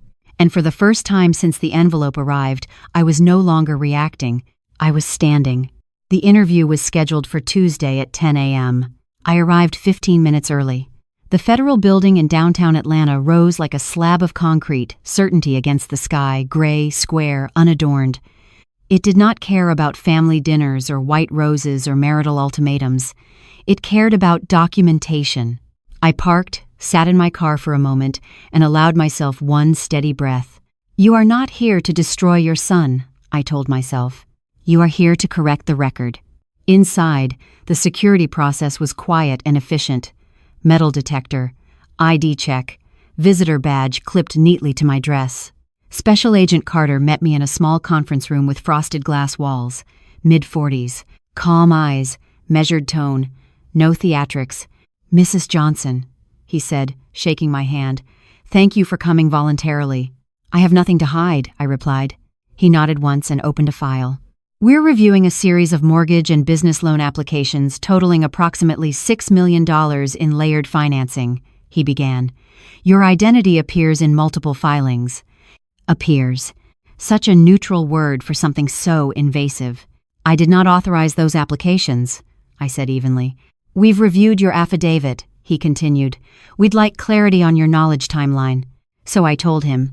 The birthday, the white roses, the envelope, the fall, the secondary loans, the party, the affidavit. I did not dramatize. I did not editorialize. I simply presented sequence. He asked precise questions. "When did your son request access to your documentation? Did you ever grant power of attorney? Were you aware of MJ Strategic Holdings prior to this mortgage? Did you benefit financially from any proceeds?" "No, no, no, no," he typed steadily. "Did your husband have knowledge of the structuring?" he asked. I paused. "He knew there was leverage," I said carefully. "He did not question its legality." Agent Carter nodded slightly, as if that fit into a broader puzzle. "Multiple lenders have flagged discrepancies in income verification," he said. "The IP address for submission traces to the Alpharetta property." "I expected that," I replied. He studied me for a moment. "You understand this may result in federal charges," he said. "Yes." "And you are prepared for that?" I swallowed once. "I am prepared for the truth." There was no sympathy in his eyes, but there was respect. When the interview concluded, he handed me a card. "If you receive contact or pressure from associated parties," he said, "notify us." Associated parties. My own family. The weight of that did not escape me. Outside, the air felt sharper, cleaner, as if something inside me had shifted from fear to inevitability. By the time I arrived home, 3 missed calls waited on my phone. Marcus, Harold, Marcus again. I didn't return them immediately. Instead, I sat at my kitchen table and stared at the empty vase where the roses had once stood. The house felt too quiet without Harold's restless pacing, too large without the illusion of partnership. At 3:17 p.m., the front door opened without warning. Marcus. His face was tight, controlled, but barely. "You went," he said. "Yes." "You talked to them?" "Yes." He laughed once short, disbelieving. "You really did it." "I told the truth," I replied. "You think that makes you noble?" he snapped. "You have no idea what's happening now." "Tell me," I said calmly. He paced the living room, hands in his hair. "They pulled bank records," he said. "They froze operational accounts pending review." Operational accounts. So it had begun. "Investors are panicking," he continued. "They're calling nonstop." "Because lenders are verifying," I said. "You think they care about fairness?" he demanded. "They care about exposure." "Yes," I said softly. "So do I." He stopped pacing and looked at me, really looked at me. "You could have waited," he said, "given me time to unwind it." "You had 6 months," I replied. He shook his head. "You've aligned yourself with them." "I've aligned myself with facts." He stepped closer, lowering his voice. "Do you know what federal conspiracy statutes look like?" he asked. "They don't just charge one person." I felt a flicker of something, not fear, but awareness. "Are you suggesting others are involved?" I asked. He didn't answer directly. "You don't understand how deals scale," he muttered. "Scale. Always scale." "You scaled using my name," I said. His composure cracked. "I was building legacy," he shouted. "On misrepresentation," I shouted back. The silence that followed was thick. He looked suddenly younger, smaller, like a man realizing the system he manipulated had turned its gaze fully on him. "You don't come back from federal indictments," he said quietly. The word indictment hung in the air. Not accusation. Not review. Indictment. I felt the final illusion fall away. "This is no longer about me protecting myself," I said slowly. "It's about you facing what you built." He stared at me as if I had crossed a line. "You're not my mother anymore," he said. The sentence pierced clean through my chest, but I did not flinch. I am exactly your mother, I replied softly, which is why I taught you better. He turned and walked out without another word. The door closed harder this time. I stood in the middle of the living room, breathing carefully. You are not collapsing, I told myself. You are standing. An hour later, Harold called. You spoke to federal agents, he said, voice tight. Yes. They questioned Marcus again, he said. They asked about investor lists. I closed my eyes. How many investors? I asked. There was a long pause. More than I thought, he admitted. Of course. The pattern was widening. Harold, I said quietly, did you ever ask him how he could support a $6 million structure at 34? He didn't answer. You chose belief over verification, I continued. And you chose betrayal, he snapped. No, I replied. I chose truth. He exhaled sharply. They're watching everything now, he said. Phone records, transactions, surveillance. The machine had fully activated. And machines do not respond to emotional pleas. They should, I said. There was nothing more to say. That evening, I received an email from Denise. Federal Task Force formally opened multi-party investigation. Multi-party. This was no longer about one inflated income statement. It was about a system built on borrowed credibility. My credibility. I closed the laptop slowly. The house was silent. No Harold. No Marcus. Just me. And the quiet realization that surveillance was no longer abstract. It was active. Phones monitored. Accounts frozen. Documents subpoenaed. And somewhere inside all that machinery, my signature once forged was now the key that unlocked the truth. For the first time since this began, I did not feel afraid. I felt steady, because when the lights turn on in a dark room, what is hidden doesn't disappear. It becomes visible, and visibility, however painful, is the beginning of justice. The arrest did not happen the way television portrays it. There was no dramatic knock at dawn, no shouting through megaphones. It happened at a celebration. Marcus had decided against every warning to host what he called a stability dinner. Optics matter, he had told Harold over the phone, loud enough for me to hear when Harold stopped by to collect more of his clothes. You show confidence when people expect fear. Confidence. I didn't attend this one as a silent prop. I attended as a witness. The mansion in Alpharetta glowed brighter than ever that night. The landscaping lights traced the walkway in warm gold. Valets moved efficiently. A string quartet played softly near the foyer. If someone didn't know better, they would think nothing was wrong. But underneath the marble floors and polished smiles, accounts were frozen. Subpoenas had been issued. Compliance teams were dissecting paper trails. The illusion was expensive. Inside, the crowd was smaller than before, more cautious. Conversations were quieter. Laughter felt rehearsed. Marcus stood near the fireplace, suit perfectly tailored, expression composed but stretched thin. Vanessa wore red this time, red like defiance. When he saw me, he didn't look surprised. You shouldn't be here, he said under his breath. I was invited, I replied. You don't need to watch this. I'm not watching, I said calmly. I'm observing.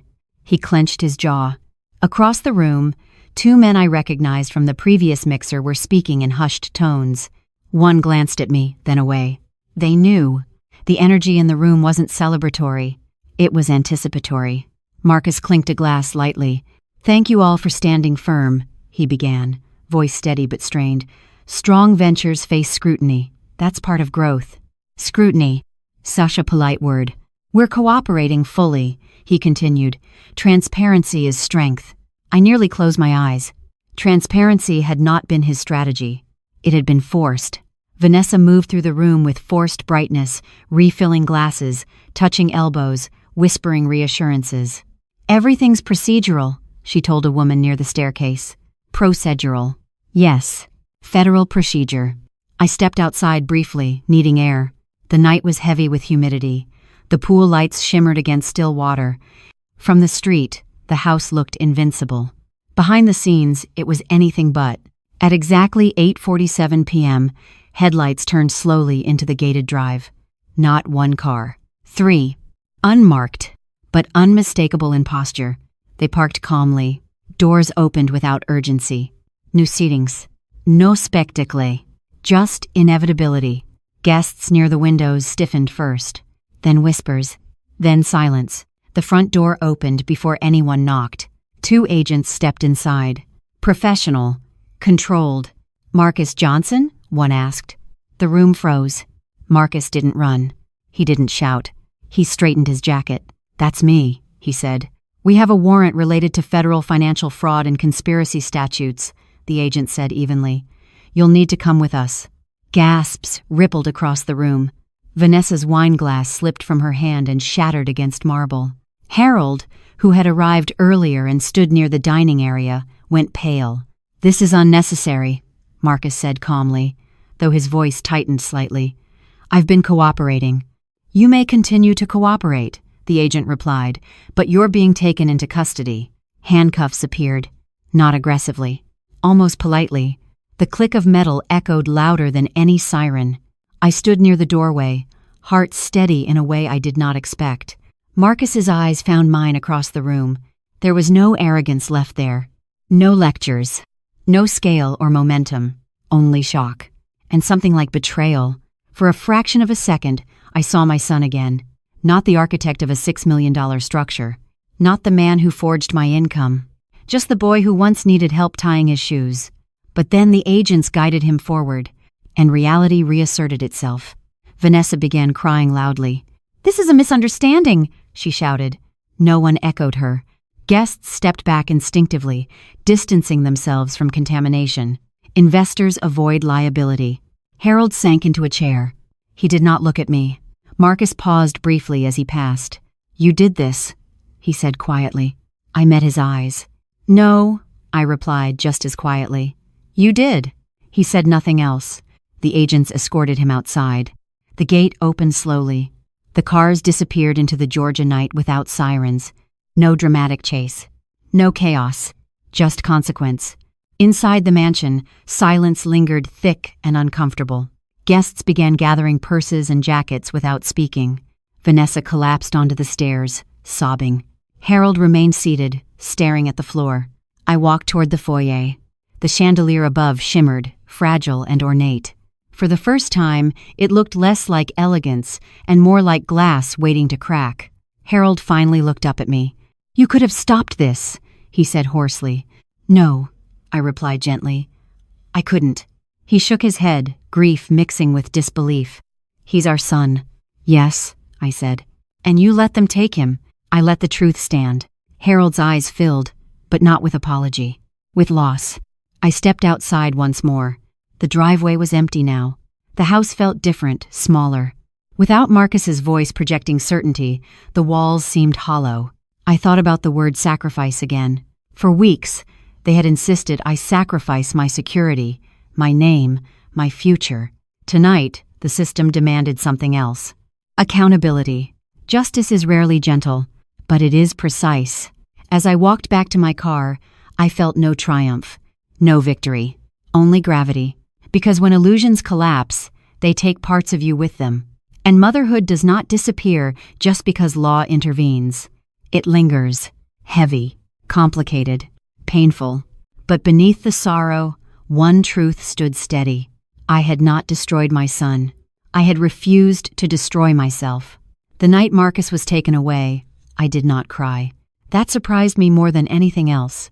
I drove home slowly from Alpharetta, the mansion shrinking in my rearview mirror until it looked like any other oversized house in a gated neighborhood.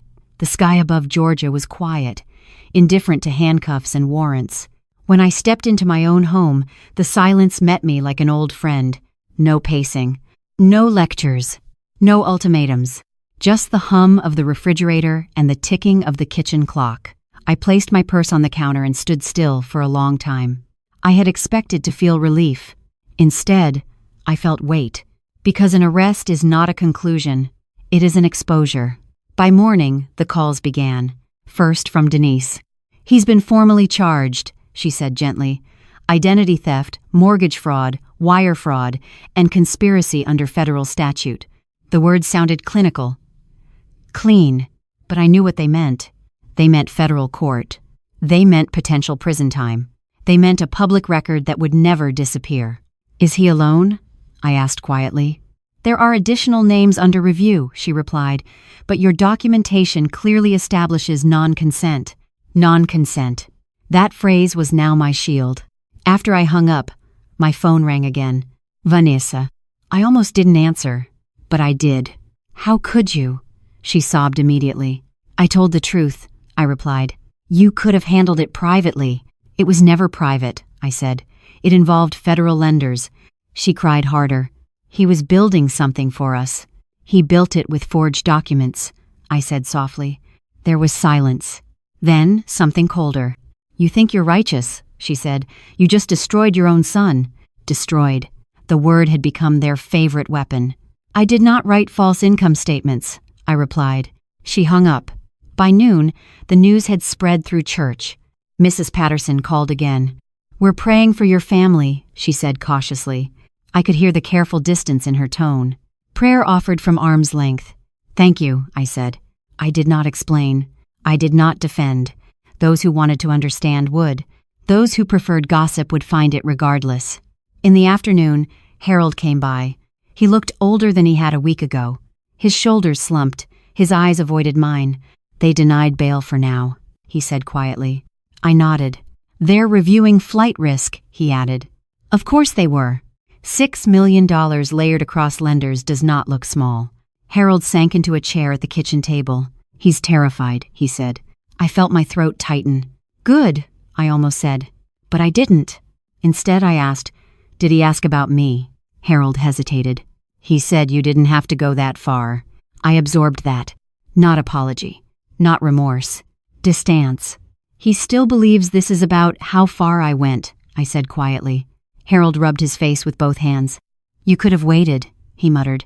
For what? I asked. For him to fix it. I looked at him. Harold, do you understand what would have happened if I had stayed silent? He didn't answer. Foreclosure, I said evenly. Civil lawsuits, IRS review, frozen accounts, potential implication for me if regulators assumed cooperation. He stared at the table. I thought he had it under control, he whispered. I know, I said. That was the tragedy. Harold had believed confidence equaled competence. He had mistaken volume for stability. 38 years, he said suddenly, looking up at me. And you chose the law over me. The accusation was quieter now. Less anger. More grief. I chose protection, I replied. And what about us? He asked. I swallowed. What about the night you shoved me to the floor? I asked gently. He flinched. I didn't mean, but you did, I said. You meant to silence me. Silence filled the room. For the first time since this began, he looked ashamed. I was scared, he admitted. So was I replied. We sat there across from one another, not as enemies but not as partners either. Two people who had taken different paths at the same crossroads. That evening, I received a formal notification. The mansion was being seized pending asset review. Seized. The word carried finality. The infinity pool. The chandelier. The marble floors. All of it reduced to line items in a federal asset inventory. I thought about the night of the first party, how bright everything had looked. How certain Marcus had sounded. How small I had felt standing beneath that chandelier. Now the house was evidence. By sunset, I drove once more past Brookhaven Crest. The gate was closed. A notice posted discreetly near the entrance indicated restricted access pending investigation. Luxury does not protect against law. From the outside, the house still looked impressive. But I knew what lived inside it now. Paper trails. Subpoenas. Audit teams. I did not park. I did not linger. I drove on. When I returned home, I made myself a simple dinner: grilled chicken, steamed green beans, brown rice, normal food. Steady food. I ate at the kitchen table alone. For the first time in weeks, no one demanded I sacrifice anything. No one told me I was dramatic. No one asked me to smile for investors. The quiet felt honest. Later that night, I stood in front of the bathroom mirror again. The bruise on my shoulder had faded to yellow. Healing. Not gone, but fading. I touched it gently. Consequences leave marks. But so does survival. Before bed, I received one final message. From Marcus. Just 3 words. You chose this. I stared at the screen for a long time. Then I typed back. No, you did. I turned off the phone. As I lay in bed, the house creaked softly around me. I did not know what sentencing would look like. I did not know whether Harold would stay or leave. I did not know whether Marcus would ever understand. But I knew this. Justice does not feel like victory. It feels like gravity. And gravity does not celebrate. It simply restores balance. The days after the arrest moved differently. Slower, heavier. Like the air itself understood that something irreversible had occurred. Marcus remained in federal custody pending preliminary hearings. Denise kept me informed in measured tones, arraignment scheduled, formal charges filed, asset freeze extended. The language of law is precise. It does not tremble. The mansion in Alpharetta was officially seized that Monday morning. Federal asset forfeiture notice. Temporary control pending adjudication. I read the document twice, not because I doubted it, but because I needed to absorb what it represented. The infinity pool, the crystal chandelier, the marble floors. All of it reduced to property held under investigation. The illusion had collapsed. By midweek, my credit report began to shift. A note appeared under the mortgage account. Status: under fraud investigation, borrower dispute filed. The number beside my score had not fully recovered yet, but it had stopped falling. For the first time in weeks, the downward spiral paused. I logged into my bank account. The red banner had changed. Account review in progress, limited restrictions remaining. Limited. Not frozen. Not seized. Just reviewed. Protection was beginning to work. Harold came by that evening. He looked worn. His anger had cooled into something duller regret, perhaps. "They're combing through everything," he said quietly. "I know. They subpoenaed investor communications. I expected that." He sat down slowly. "Vanessa's talking about distancing herself," he added. I said nothing. "She says she didn't understand the structure." "Did she?" I asked. He hesitated. "She liked the lifestyle," he admitted. Lifestyle. Yes, it had always been about optics. The cars.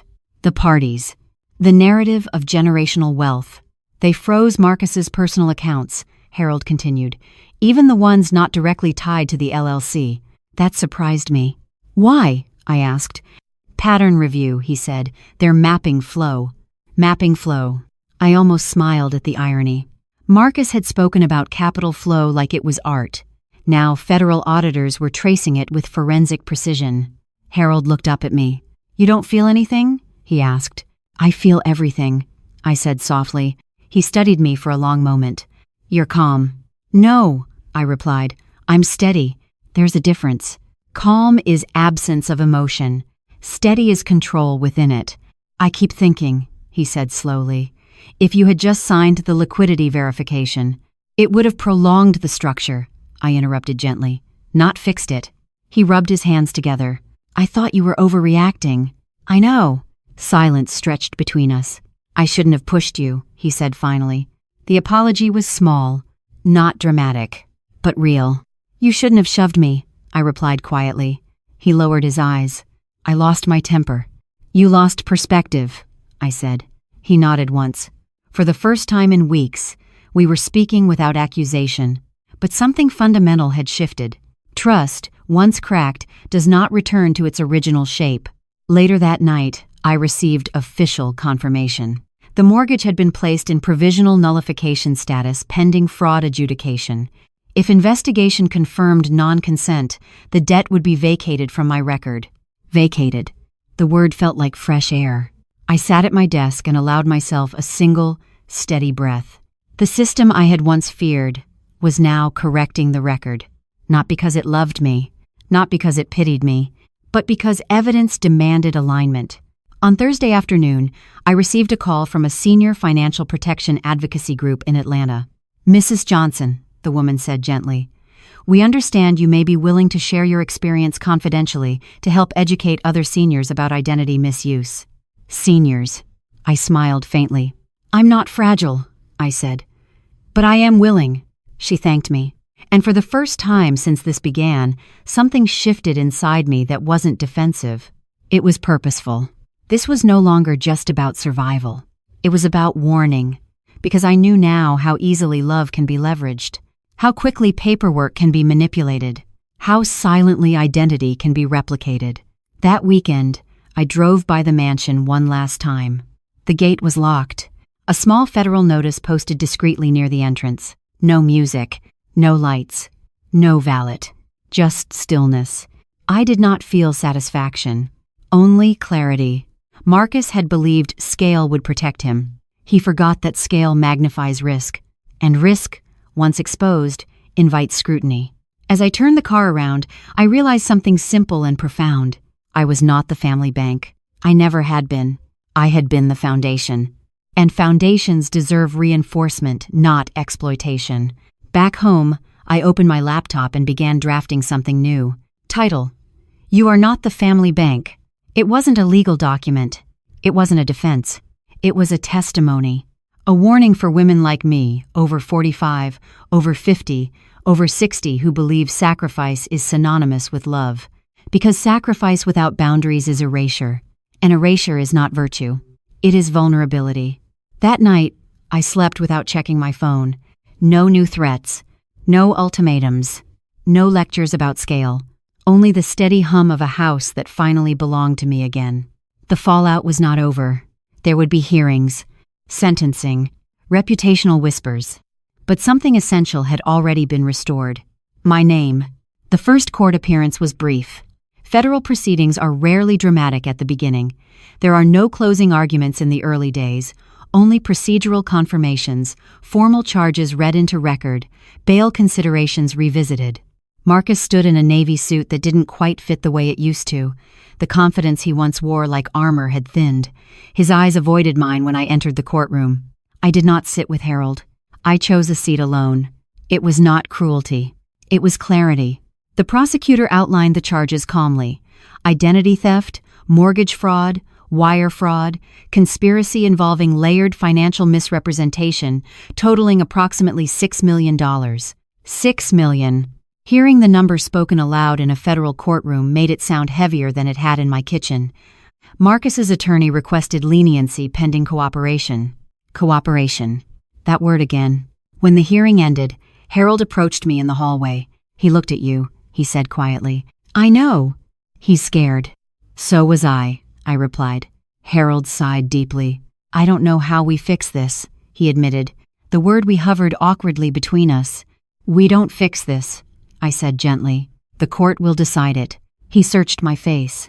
And us? He asked. That question required more courage than any affidavit. I cannot be married to someone who sees my protection as betrayal, I said calmly. His shoulders dropped. So that's it? He whispered.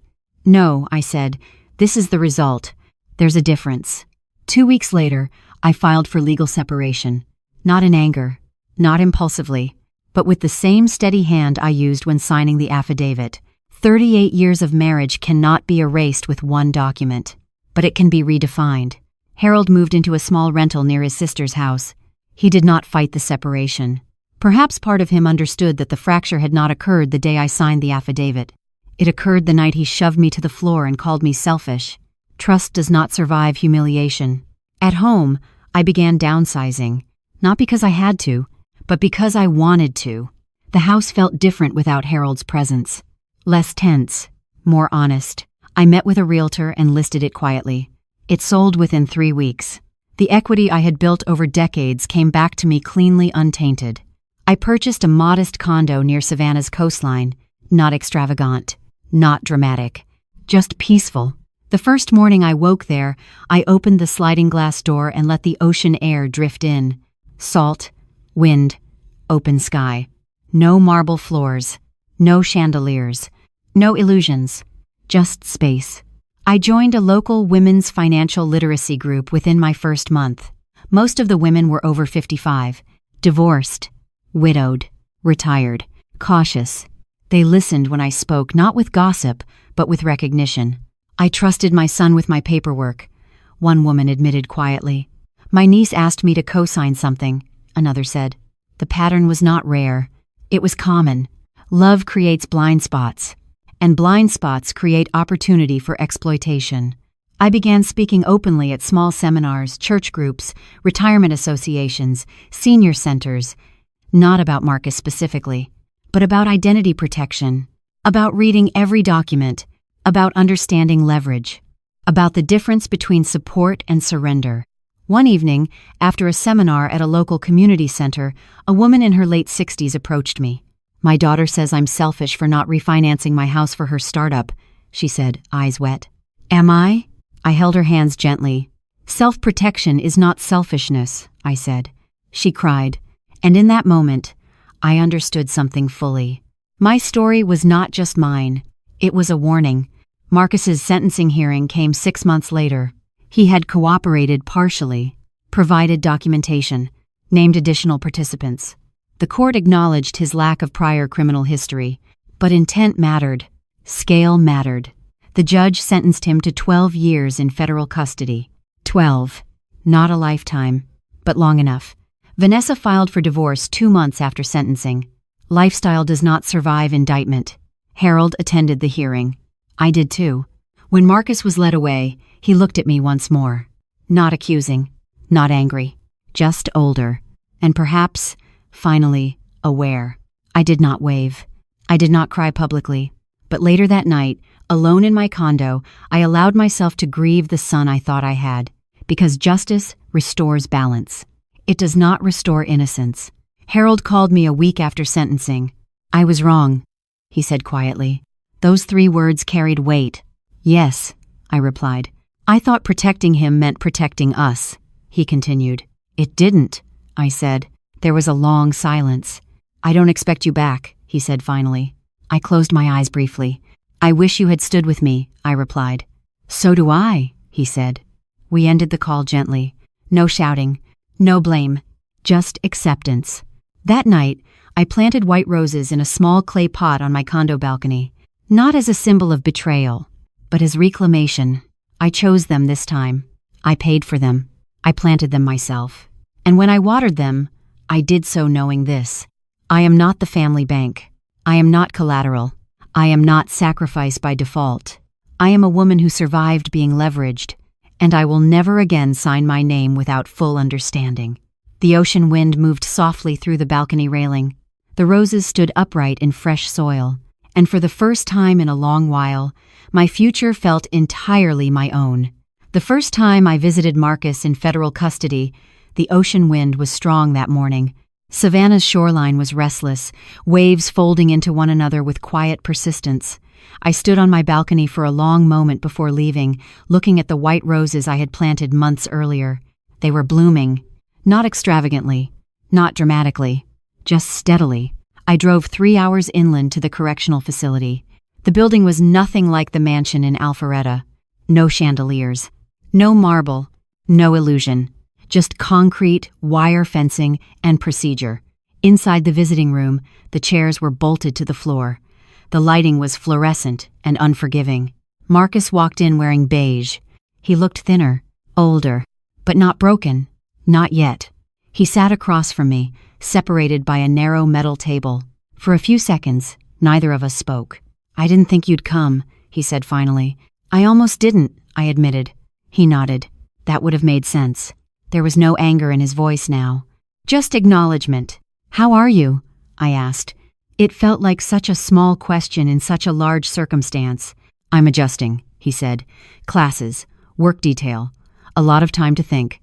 I studied his face. Time had stripped away performance. No investors to impress. No guests to reassure. Just reflection. "I was angry," he said quietly. "For a long time." "I know," I replied. "I kept telling myself you chose the system over me." "And now?" I asked gently. He looked down at his hands. "I chose scale over integrity," he said. "I thought if the numbers worked, the details wouldn't matter." The details. That was always the difference between us. "I told myself everyone does it," he continued. "That leverage was just how business moves." "And now?" I repeated. "Now I see the leverage was you." The words landed softly, not as accusation, as realization. "I didn't ask," he said. "I didn't think I needed to." "That's what hurt," I said. He nodded once. "I know." Silence settled between us again. But this time it wasn't hostile. It was reflective. "Dad comes sometimes," he said. "I know. He still thinks it could have been handled differently." "Maybe," I replied. "But not without burying something." Marcus exhaled slowly. "I built something fast," he said. I thought speed meant intelligence. It often means exposure, I answered gently. He gave a faint smile at that. That sounds like something you'd say. I probably have. We both almost laughed. Almost. The guard announced 10 minutes remaining. Marcus leaned back slightly. Are you okay? He asked. The question startled me. Yes, I said honestly. I am. You sold the house? Yes. And you moved? Yes. Are you alone? I thought about the ocean air, the seminars, the women who now listen to my story as a warning instead of gossip. No, I said softly. I'm not. He studied me carefully. You look different, he said. I am different. And Cress, how? I considered the question. I no longer confuse sacrifice with love, I replied. He absorbed that quietly. The guard called 5 minutes. I don't blame you anymore, Marcus said suddenly. The words caught me off guard. I blamed myself, I said. He shook his head. You shouldn't. I raised you. You taught me right, he replied. I chose differently. Accountability. Finally. Not imposed. Accepted. I don't know who I'll be when I get out, he said quietly. That's your work, I answered. He nodded. And you? I know exactly who I am, I said. The guard stood. Time. Marcus stood too. He hesitated. Thank you for coming, he said. I didn't come to forgive you, I said gently. I came to see you clearly. He understood. As I walked out of the facility, the Georgia sun felt warmer than it had that morning. The drive back to Savannah felt lighter, not because everything was fixed, but because everything was honest. That evening, I stood again on my balcony. The white roses swayed gently in the ocean breeze. They were not the roses Marcus had once handed me in apology. They were not symbols of manipulation or guilt. They were mine, planted by choice, watered by intention, growing without leverage. My phone buzzed once. A message from a woman who had attended one of my seminars. I told my son no today. Thank you. I smiled softly. Justice is rarely gentle, but it restores balance. And balance allows growth. I looked out at the horizon, where ocean met sky. For decades, I believed my role was to hold everything together, to sacrifice quietly, to protect everyone else from consequence. But protection without boundaries is surrender. And surrender is not virtue. It is erasure. I kept my name. I kept my integrity. I kept my future. The wind lifted slightly, carrying the scent of salt and possibility. And for the first time in a long time, the story did not feel like loss. It felt like reclamation. The lesson of this story is simple but powerful. Love without boundaries is not virtue, it is vulnerability. Supporting your family should never require sacrificing your identity, your security, or your integrity. True love is built on consent, honesty, and respect, not assumption and pressure. When we ignore red flags in the name of loyalty, we don't protect our families, we enable harm. Justice may feel harsh, especially when it touches those we love, but accountability is not betrayal. Sometimes the bravest thing a mother or anyone can do is refuse to be used, stand in truth, and protect the name she worked her whole life to build.